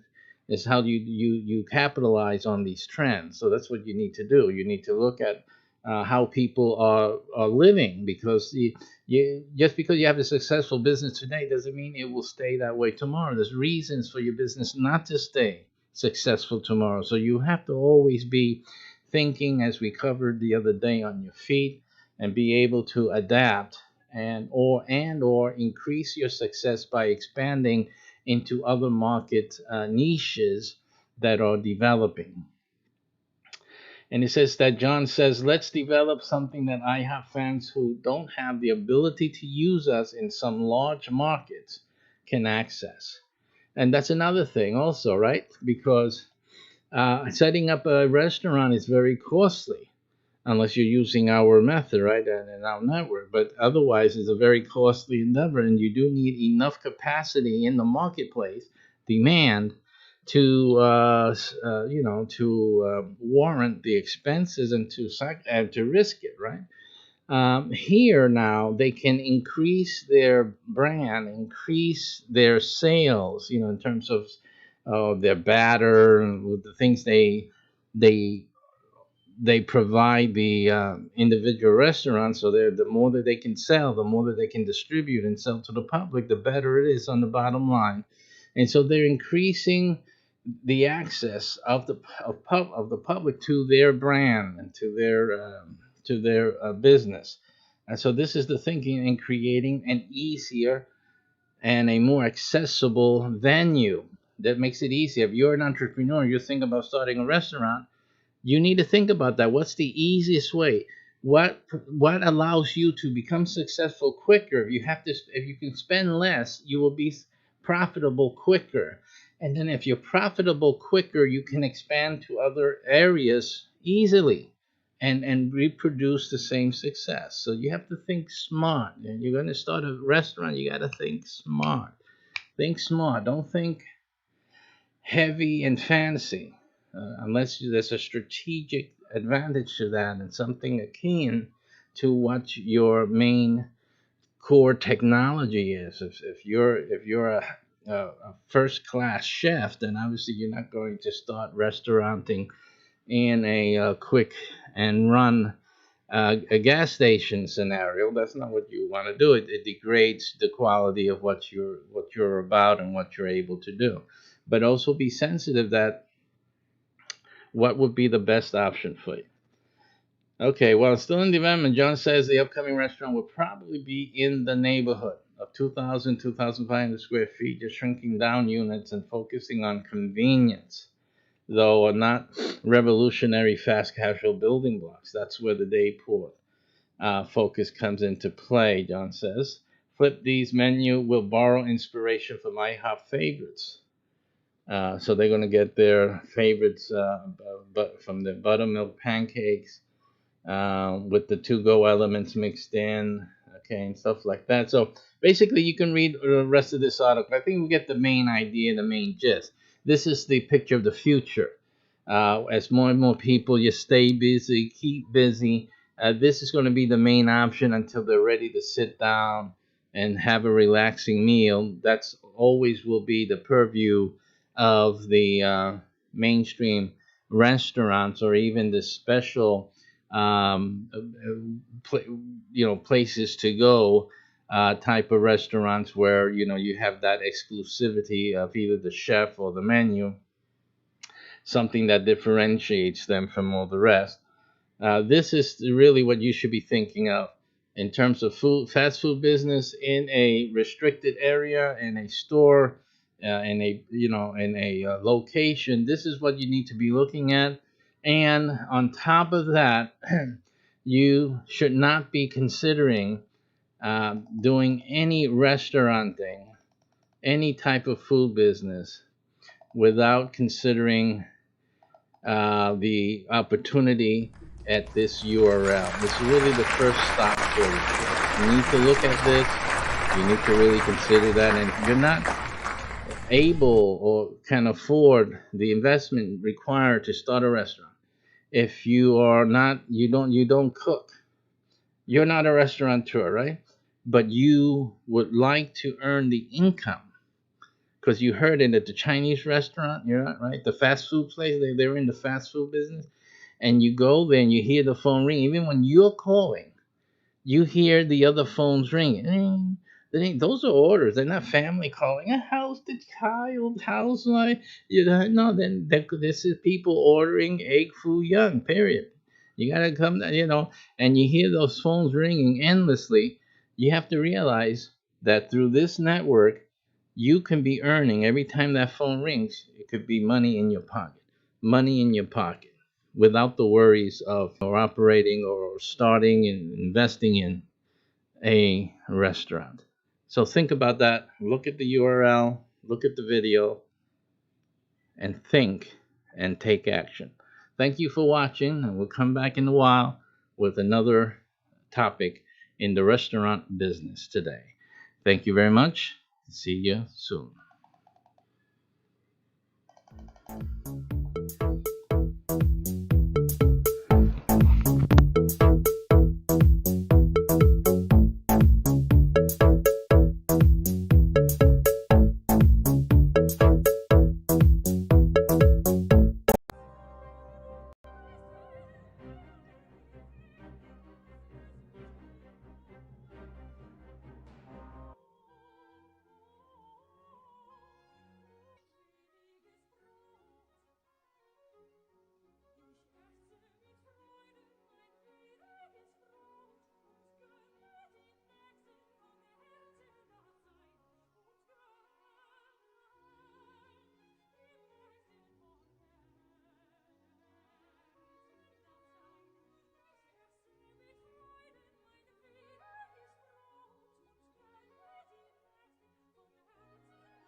exciting. It's a game development day. SPACEPERIUM, of course.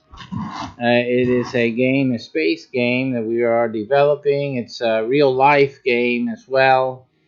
Game masters are needed all across the U.S. and other countries. You can take a look at the video at the URL you see in front of you. The Game Master Business. Time to get in, folks, and start doing something with your life rather than wasting it away and playing games and not making any significant income. So let's get with it.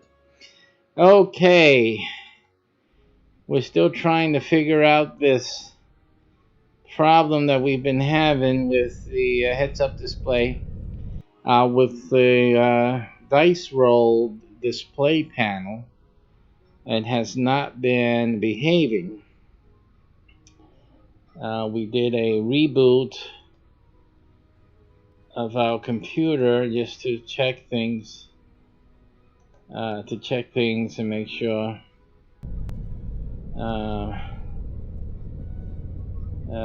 we have everything here.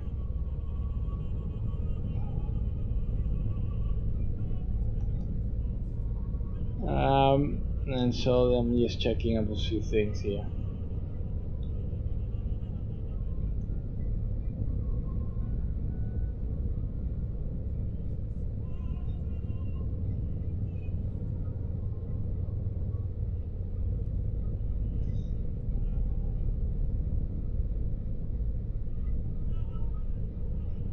Alright, so nothing to speak of here.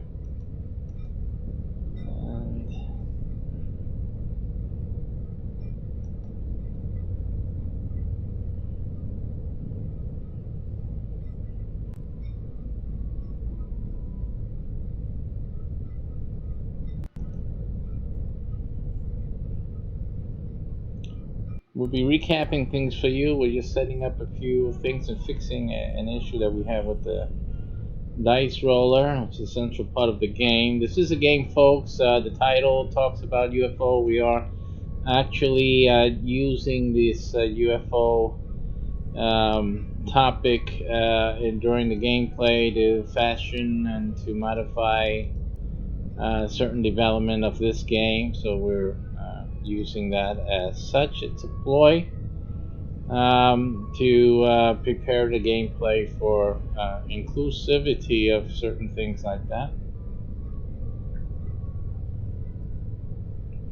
So don't be right, oh mommy, there's a UFO, New York City. So we're mixing we're mixing this game with real life scenarios. Some are actual events that are currently happening, others are events that could occur, and so we're using all of those to fashion our game user interface and further develop the game.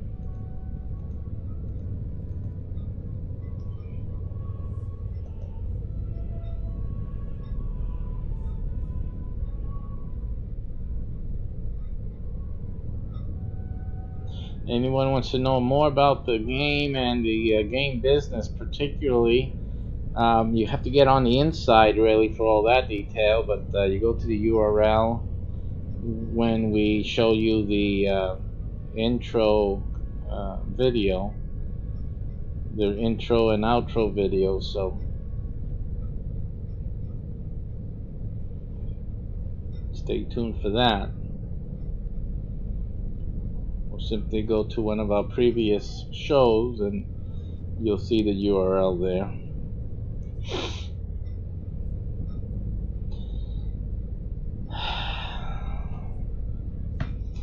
Alright, so we're dealing with that white box on your screen.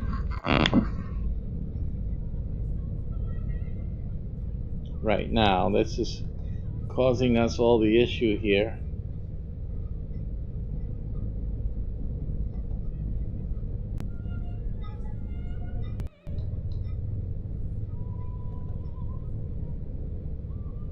This is causing the whole issue right here, and we're not getting the window capture. Let me try then. Let's try something else. Let me change this then. let's get rid of this and try display and do it with the display. And this simply, because sometimes we've had this issue before pop up, and I think changing it over to a display window capture is, I think, the better option right now. We'll see.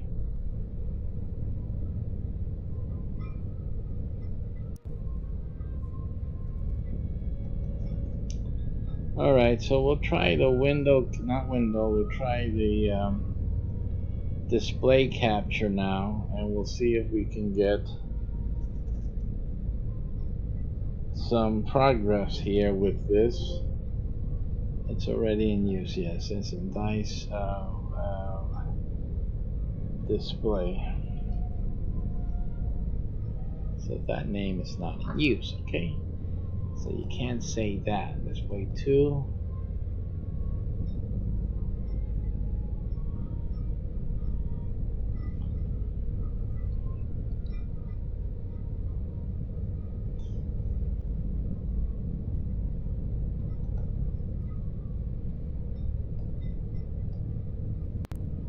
Okay. So we got a display on 2. And I'm going to try to configure this. Oh, let's see.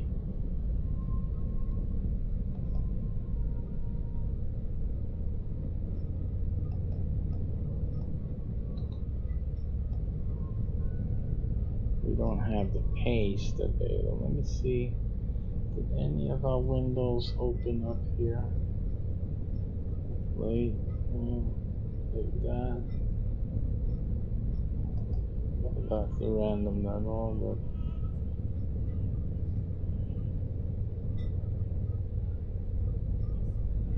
also we have a Google random. Okay, and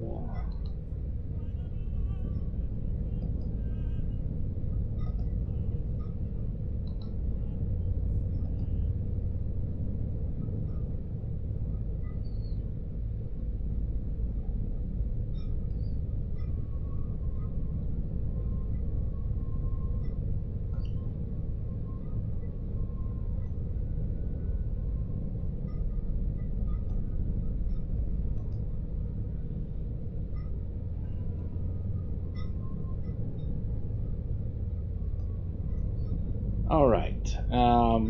And so we have that, and we're going to say okay to that. But we're going to give it a filter, and we do a crop and padding, a crop pad.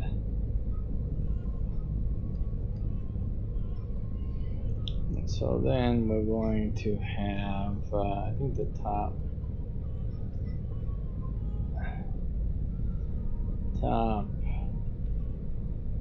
The problem with this is that each time you load up, we load up our materials, we're going to have to precisely locate everything. We'll try 6.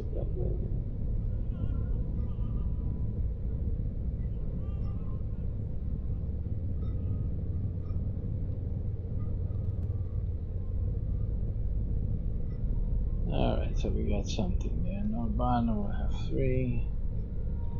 That's not good.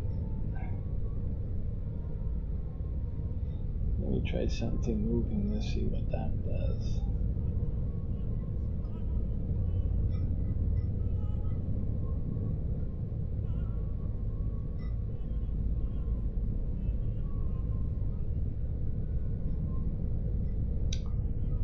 Now we're seeing how the display thing works, right? We can do 500.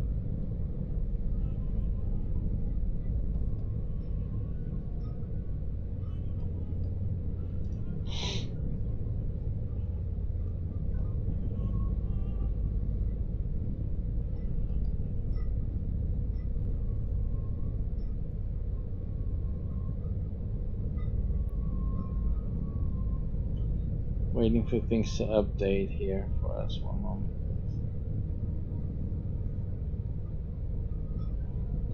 So as I suspected, the display thing works. Sometimes the browser, and we see that it was across multiple browsers, that seems to cause an issue. Sometimes it doesn't work. So that is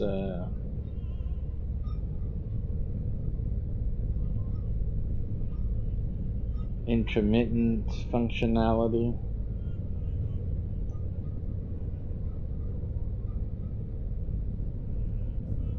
So I'm moving around where you see, well, you don't see that.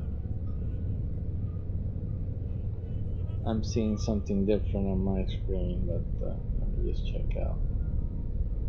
Yeah, you guys aren't seeing what I'm seeing exactly. So what we have, that's interesting, we have a doubling effect going on right now.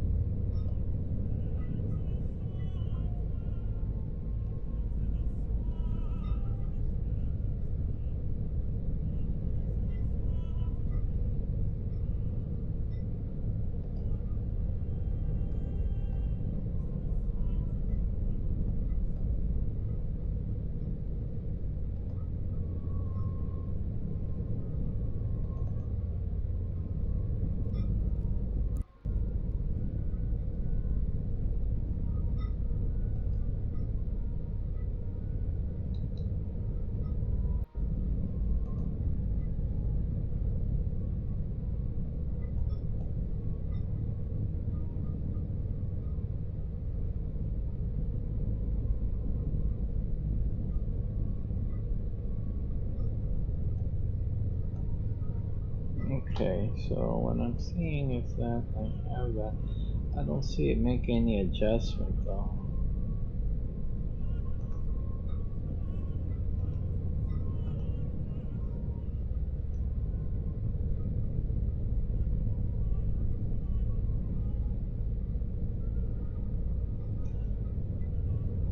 Let's see what type of adjustment it makes here.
Definitely we're having some the resource problem.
So this thing is proving harder to control at this point, and to have it show what I want it to show.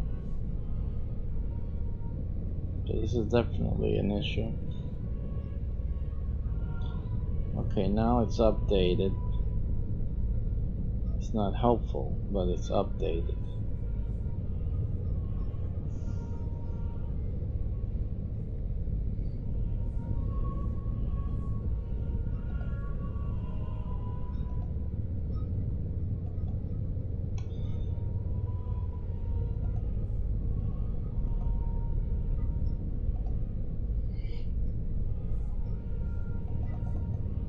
The test is done. I'm not gonna keep trying to deal with that. I'm going back to my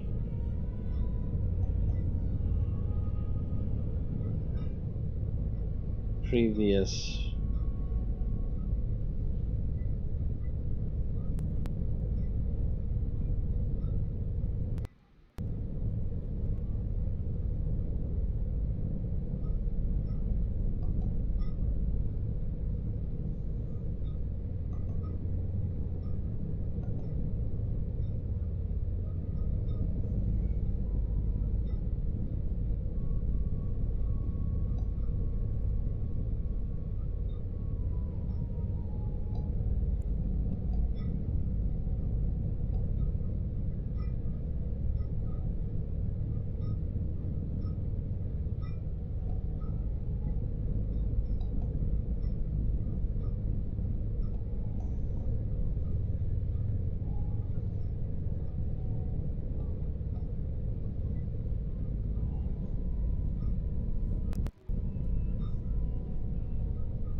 We're doing research here right now, so.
I have this one.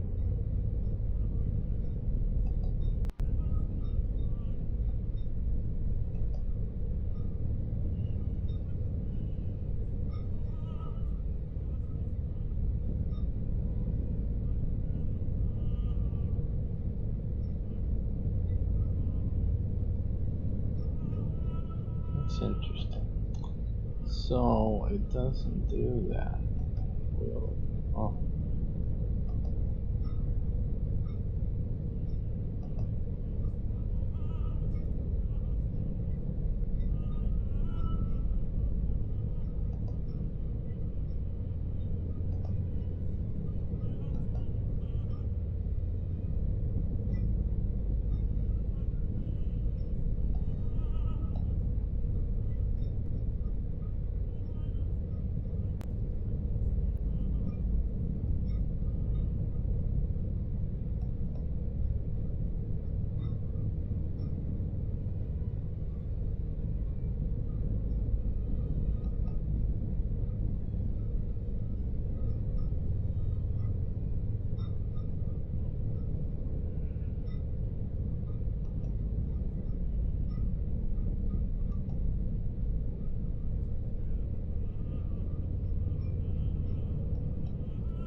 We'll be back. We'll making a few tests and adjustments.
still working out on some technical issues. We don't know how much of that is due to alien interference.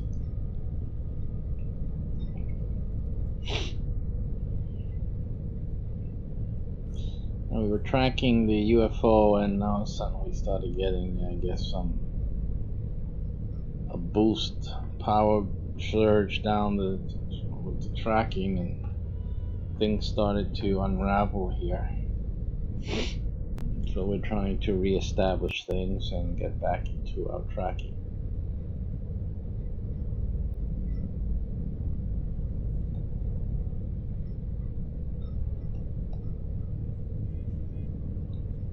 Issues, some of you may be experiencing that. Again, sorry about that. Alien interference, folks. Alien interference.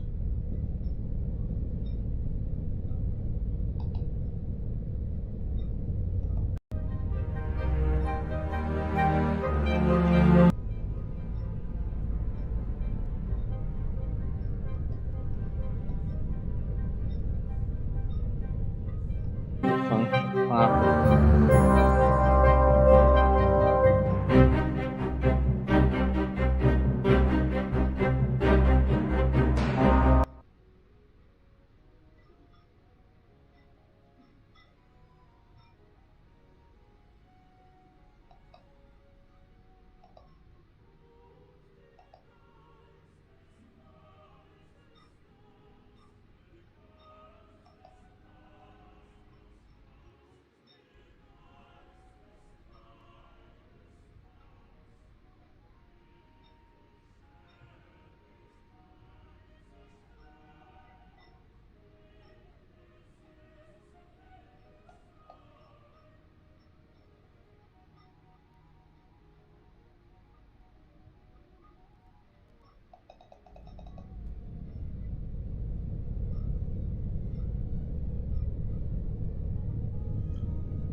Don't know what's going on there.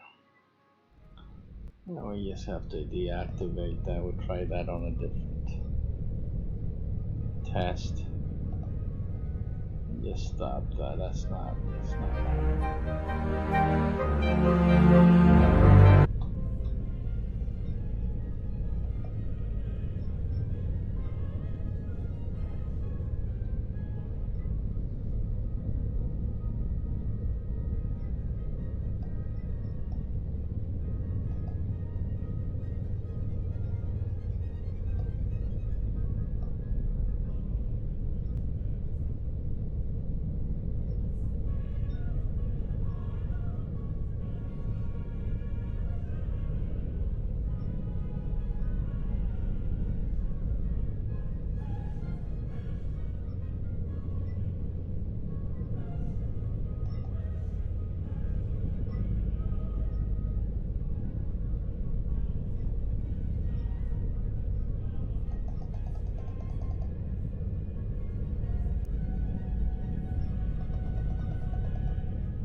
Still no go on this.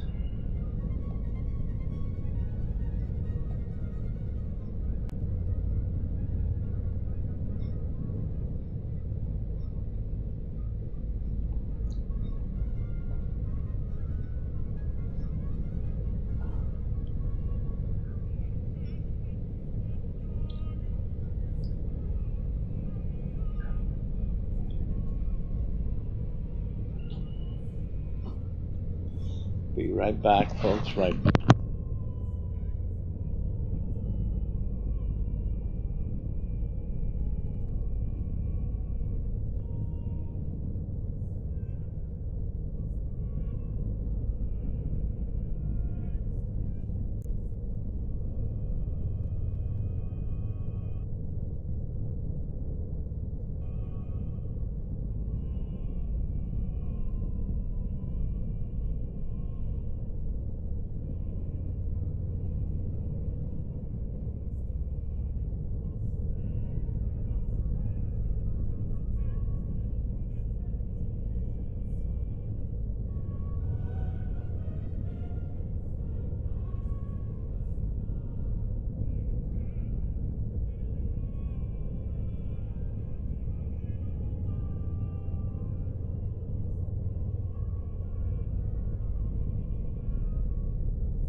Just thinking offhand here that we had restart. I was going to restart like the browser, but we rebooted the whole computer, still having the same behavior from the browser. So it shouldn't be an issue of restarting, closing down the browsers and restarting again. That doesn't make any sense.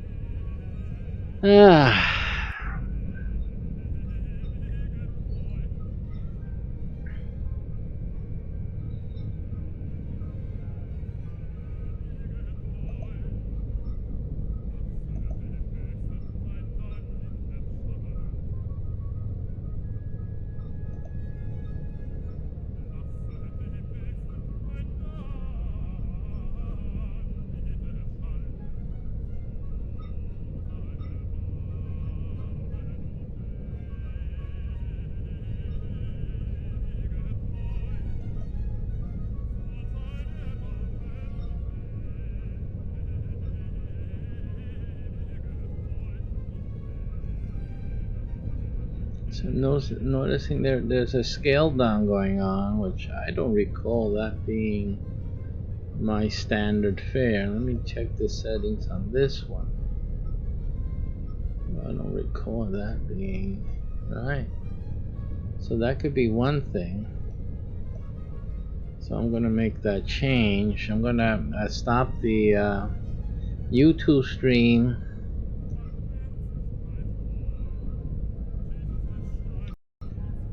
Alright, so I adjusted the YouTube stream to have a straightforward 1920 1080 output. It was bringing it down, it was descaling it down to 720p, and you know, in either case, even though you think that would be better streaming, but the computer CPU would have to work up just to accommodate a descaling. So I did that, and I don't know why that was done that way, why it was set that way. Could have been last time we had issues, because usually the best thing is to have everything straightforward.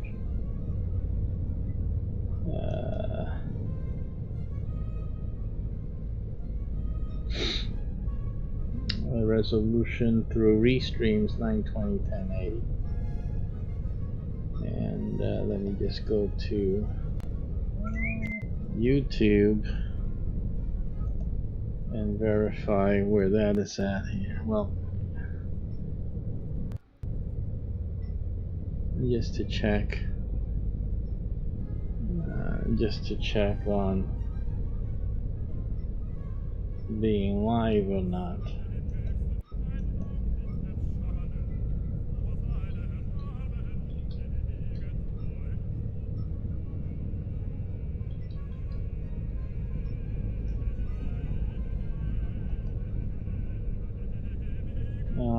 And that something actually is showing, and we are showing up there. So we are live on YouTube, and we'll just keep checking for that message on our system to see if we're still having issues there.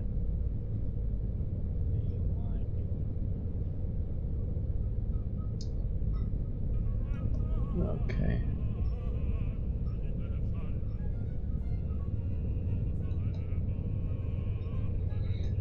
Alrighty, and so far so good. We'll keep you updated on that. Let's see what we have here.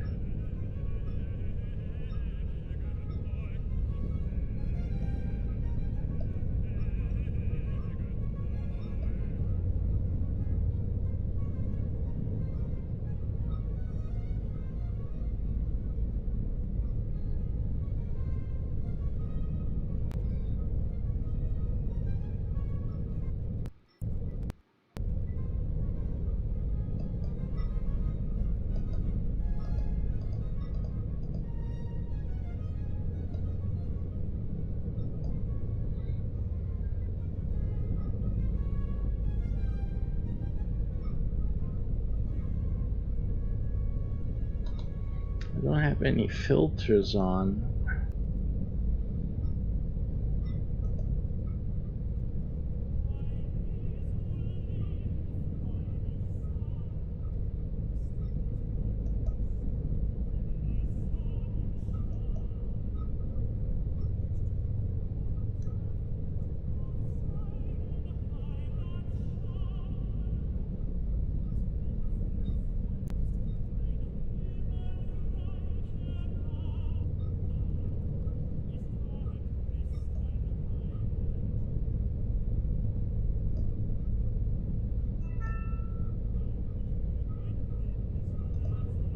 I'm not getting the full window here.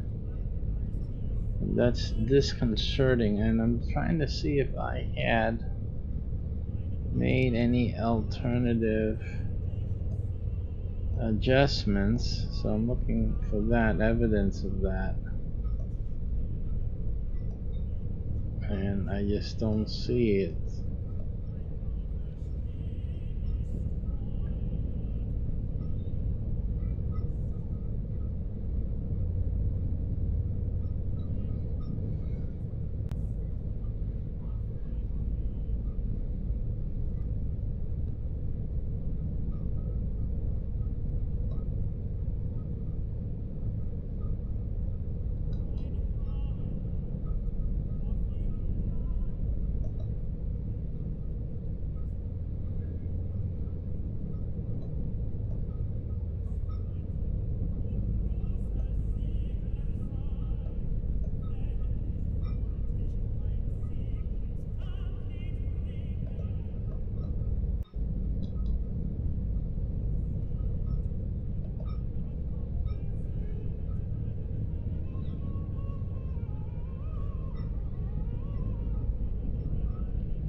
I'm gonna have to run to the pharmacy, and so I'll be back about half an hour. So guys, we're gonna continue our coverage of the UFO sighting and these technical issues that we're having, and trying to do some more troubleshooting when we get back. This is SPACEPERIUM.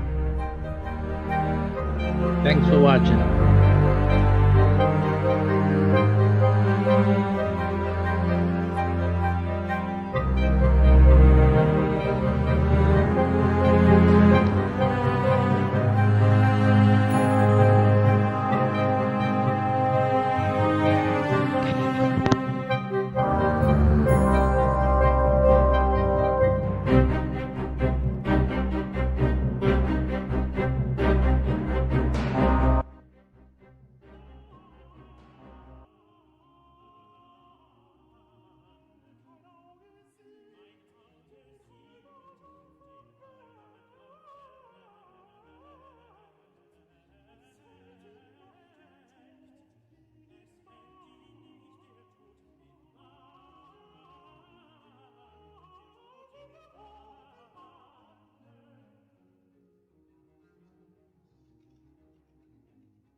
We're looking into the future. What's coming up that really will affect your restaurant, or at least you should consider to include in your restaurant business? Let's take a look at what's coming up. Today's program, starting right now.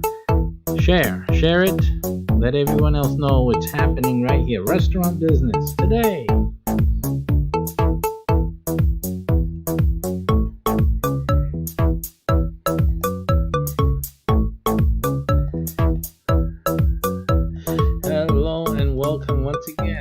guys know there's so much news, so many things to talk about. Restaurant businesses, like complex business, can really get complex. We like to put everything in order and have everything nice and ready to go for you, for the smart ones out there that really want to be successful but not have to go through all the hassle of the hard way. And also for those of you who want to profit big from the restaurant business without all the risk, all the investment, this is the way to go. So visit the URL after this video. Hey, listen, we're looking into the future. I have my crystal ball. Let's go and see what's in the future with your restaurant and food business.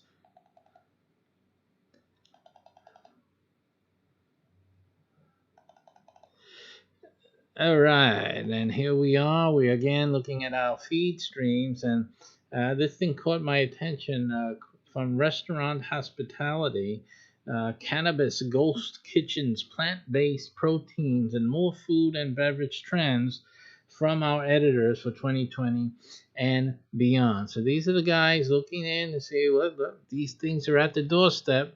These things are what restaurants, big and small, should be looking into, dealing with, making decisions about. Should we do it? Should we include it? Should we address it? Or just feature our other strengths? And so these are the decisions that can make or break you, and here goes. The first thing is consumers will eat for better brain health.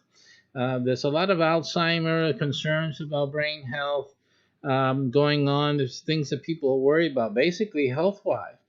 We've been discussing this for a while, the place of health considerations within your marketing and your mission for your restaurant, or what type of leaning, because we eat food for different reasons, but you know, there's a great number of people that are, let me just set something up here. If I neglected to do this, so I'm just going to have to just add it in. One moment. Great number of people that are simply let me try. This is already in. Let me just go back. Okay, right. So sorry about that, folks. I have a transcriber. It didn't reset itself, so I just put it back to reset. Okay, so there's a lot of people who are worried about their health. Sorry for the interruption again. Very unprofessional of me. So they're thinking about their health, and one of the big things is mental health. Not in the sense that I just said, of course, mental health means different things. But in terms of the health of their brain, the thinking process, is people worried what happens as I age, loss of cognitive abilities, otherwise known as cognitive decline. As a psychotherapist, I understand these brain issues. And then, of course, the frightful Alzheimer. So listen, people are really concerned about this. The question is, should your restaurant be concerned? Should your restaurant use this as a benefit, one of the features of its menu items or selections on its menu? To which degree should your menu selection be based on these choices? So these are questions that when you're starting a restaurant, you should be asking firstly or principally, but especially that you have your restaurant ongoing. Should you be introducing new items, number one? And I always say yes. And then the second thing, should this be part of your consideration? A lot of this also has to do with the community that you're servicing. So you have to look at your community and maybe doing a poll survey of the present customers, and what things would they like to see? Would they like to see things that help improve their brain functioning, or help to strengthen their cognitive strength, so that, you know, try to avoid issues in the future, maybe even Alzheimer's? Is this something they're interested? Blah blah blah, things of that nature. So you just get a sense and feel of what's happening in the community, being aware of other organizations in the community, and the things that they're concerned about. A hospital, visiting the hospital would be a good idea as well. If you have a major hospital, usually they produce a newsletter, and the newsletter usually starts indicating certain concerns that the hospital is addressing. So you may want to see what's happening and inquire with some community liaison at the hospital to get an awareness of things that are happening in the region, so that you can make a suggestion and at least consider that in your decision making process. Of course, I guess most people should recognize the cannabis leaf. Also, that becomes an issue. These even though it's really too new to even seriously consider this in a widespread way or manner, but it is a factor. Some things, even though there's still federal regulations, there's problems with employees showing a positive on their tests. Should there really be more food items available with this ingredient in it? It's a quagmire, and it's also a legal minefield. But there are certain states that it's clear, and again, depending on where your food business is leaning toward, this may or may not be an option that you should consider as well.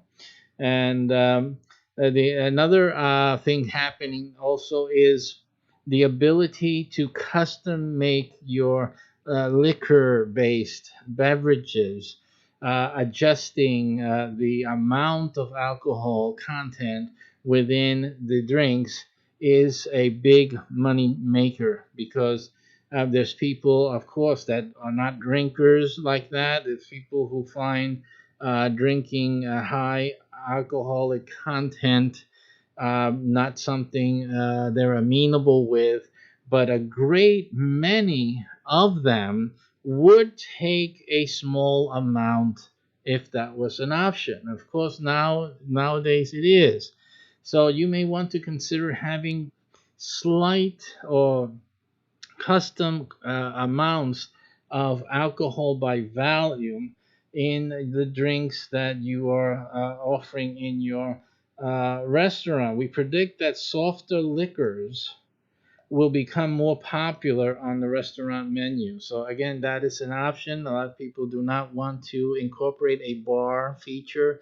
Many restaurants are doing so, but now even more so, you can have that crossover population, which represent a great many more customers. And personally, I think they would pay the same amount personally, because it's as simple. They're getting the fun, or and the feeling of having a an adult drink without suffering the need and the repercussions, perhaps even just within themselves and their own moral compass of being of drinking a full powered alcoholic beverage.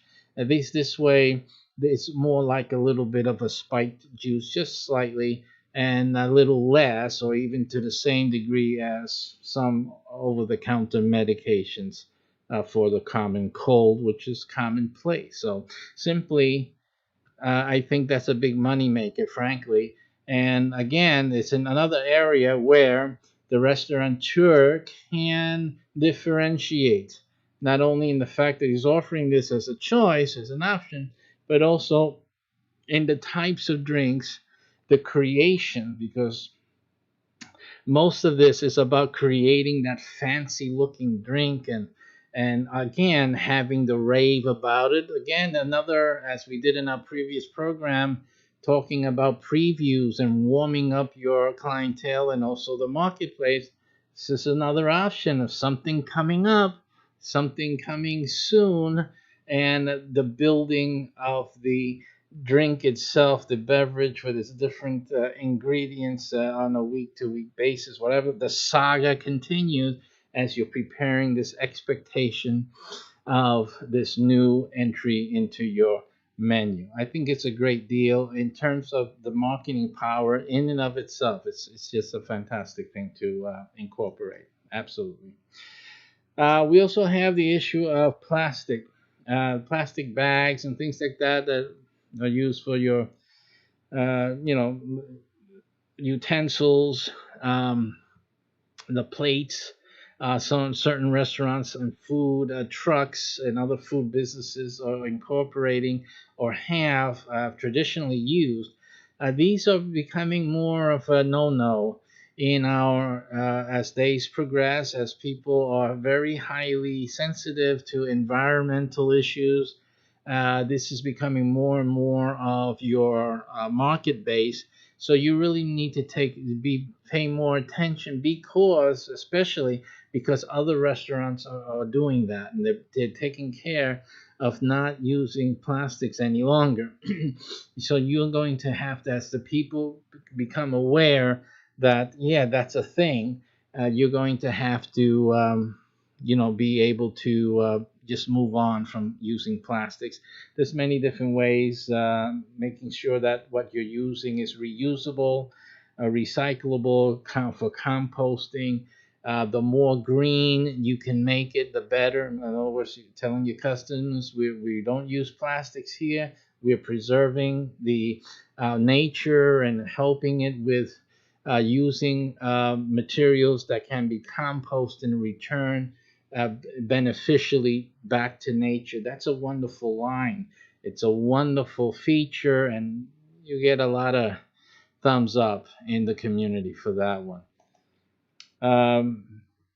Another trend that it's been around for some time, but now it's really gaining strength, is boneless chicken, by the way. Boneless chicken, wings, obviously, it's all about wings. It's the ease of wings. I think what's good about the wing, personally, I'll share a little bit of my personal opinion on that, is that it's like having a drumstick and a wing, right? Because it's like it's two pieces. A wing has that drumstick looking part, right? The upper part, and then you have the lower part, which is the wider wing band of it, right? So basically you have like these two pieces to it, and you can do without the drumstick, but you have a perfect small chicken item. But more and more of these kids today, we see it here in my own home, and so that those chicken nuggets, what McDonald's did to chicken is permanent damage. We even had a kid here that did not even know what real chicken was. Isn't that a shame? It's sad. As I do foster care, and we do the therapeutic level, it's really sad to see a child who grows up and doesn't know what a real chicken meat is. The only thing they knew of chicken was the chicken nugget. And then as my wife served a meal with a real piece of chicken on it, they were shocked, and they did not know what to do with that piece of whatever that was on their plate. My goodness. And we thought the child loved chicken. And then my wife even said, "I thought you said you love chicken." I said, "This is chicken?" That's a sad thing, but it's what's happening. It was an indication of what's going on more and more in society, as they don't appreciate the real thing anymore, and they want to have the ease and the fingerness of the chicken nugget, which is, of course, sans the bone. That means without the bone for all you English speakers out there. So again, this is the way things are changing. So you're going to want to think about, if your restaurant business is incorporated, has the culture and part of its mission, its appeal, its design, to incorporate something as a boneless finger food that a boneless chicken would represent. And of course, it doesn't have to be chicken, really. What the idea is that any meat, or even even more so, alternative meat, plant-based meats, so-called alternative meats, shaped, or at least the size, bite sizes and finger sizes, where their familiarity in the size of their boneless counterparts, or boneless counterparts for that matter, is that relationship and that familiarity. That's also great options as well. So that's what you got to be looking at if you're going to go into chicken, or you're going to go into anything that includes a finger type of food, that type of genre. You'll need to look at boneless and also non-meat alternatives as something to consider putting on your menu. But don't forget the barbecue sauce. Never forget that. This again is at Restaurant Hospitality. Here we got the portions will shrink in the future, which is a sad part of, for me. I hate small portions. I know the doctor wants me to have them, but if you're making that great food that I know you guys are making, I don't want to eat a small portion of it. What is the point of that? So anyway, this is debatable. This is going to get a lot of backlash on that, especially from me. But yeah, you know, I'm from the older generation and the fatter generation. These guys, lean and mean. That's what's happening right now. Lean, mean, green. Lean, mean, green. That's my quote there. So you can use that. Lean, mean, and green. So you want to concentrate on healthy, leaner, smaller servings, and obviously more variety. I would imagine the only way I can get satisfied, I'll take less, because I actually don't eat a lot. I really don't. You can, we had Chinese last night. I only ate half, which is a lot even, but I only ate half of the serving, because I just can't eat any more than that. I don't eat that much. So yeah, something like that would fill me. If they call that a small serving, that's fine, because that's okay for me. And I just love broccoli, so hey, listen. But yeah, more of a variety of foods. Again, if they're interested, if your restaurant and your food business is interested in attracting the lean and green market, obviously this is something that you have to really focus on, and just and some of you guys that are still serving up those big meals, you still see me, but it may be that your time is running out. It may be. So start thinking about lean, mean, and green. Okay. Eventually that's going to be the mainstay. That's where it's going towards. The other thing is deliveries. Um, in our network, as you see in the URL in the beginning and the end of the videos, we talk about that being incorporated as part of our network. That's an absolute. Although we have a better solution in our network than the options, the third-party options you guys are have only out there in the open market. So again, I believe we do have a winning solution, a better solution, more competitive. But again, that's again something that you'll see and look through when you see our URL and look through that video. But that's also something else you got to consider. More and more restaurants are going to want to consider third-party delivery systems, so that you can simply sell more. Obviously, your place will get filled up. There's a whole segment of people that once your restaurant starts filling up, they won't go there any longer. They either don't like the noise, they don't like too much, too many people around them. And the other thing is that a lot of times your service degrades when you have a full house. So you have to be careful of that. I've seen that happen. Some of you guys cannot handle a full house. The food starts coming out colder and colder, and the service becomes rushed. The staff becomes stressed, and this translates into a degradation of quality of service. So that has to be mitigated. So you guys gonna have to take care of that.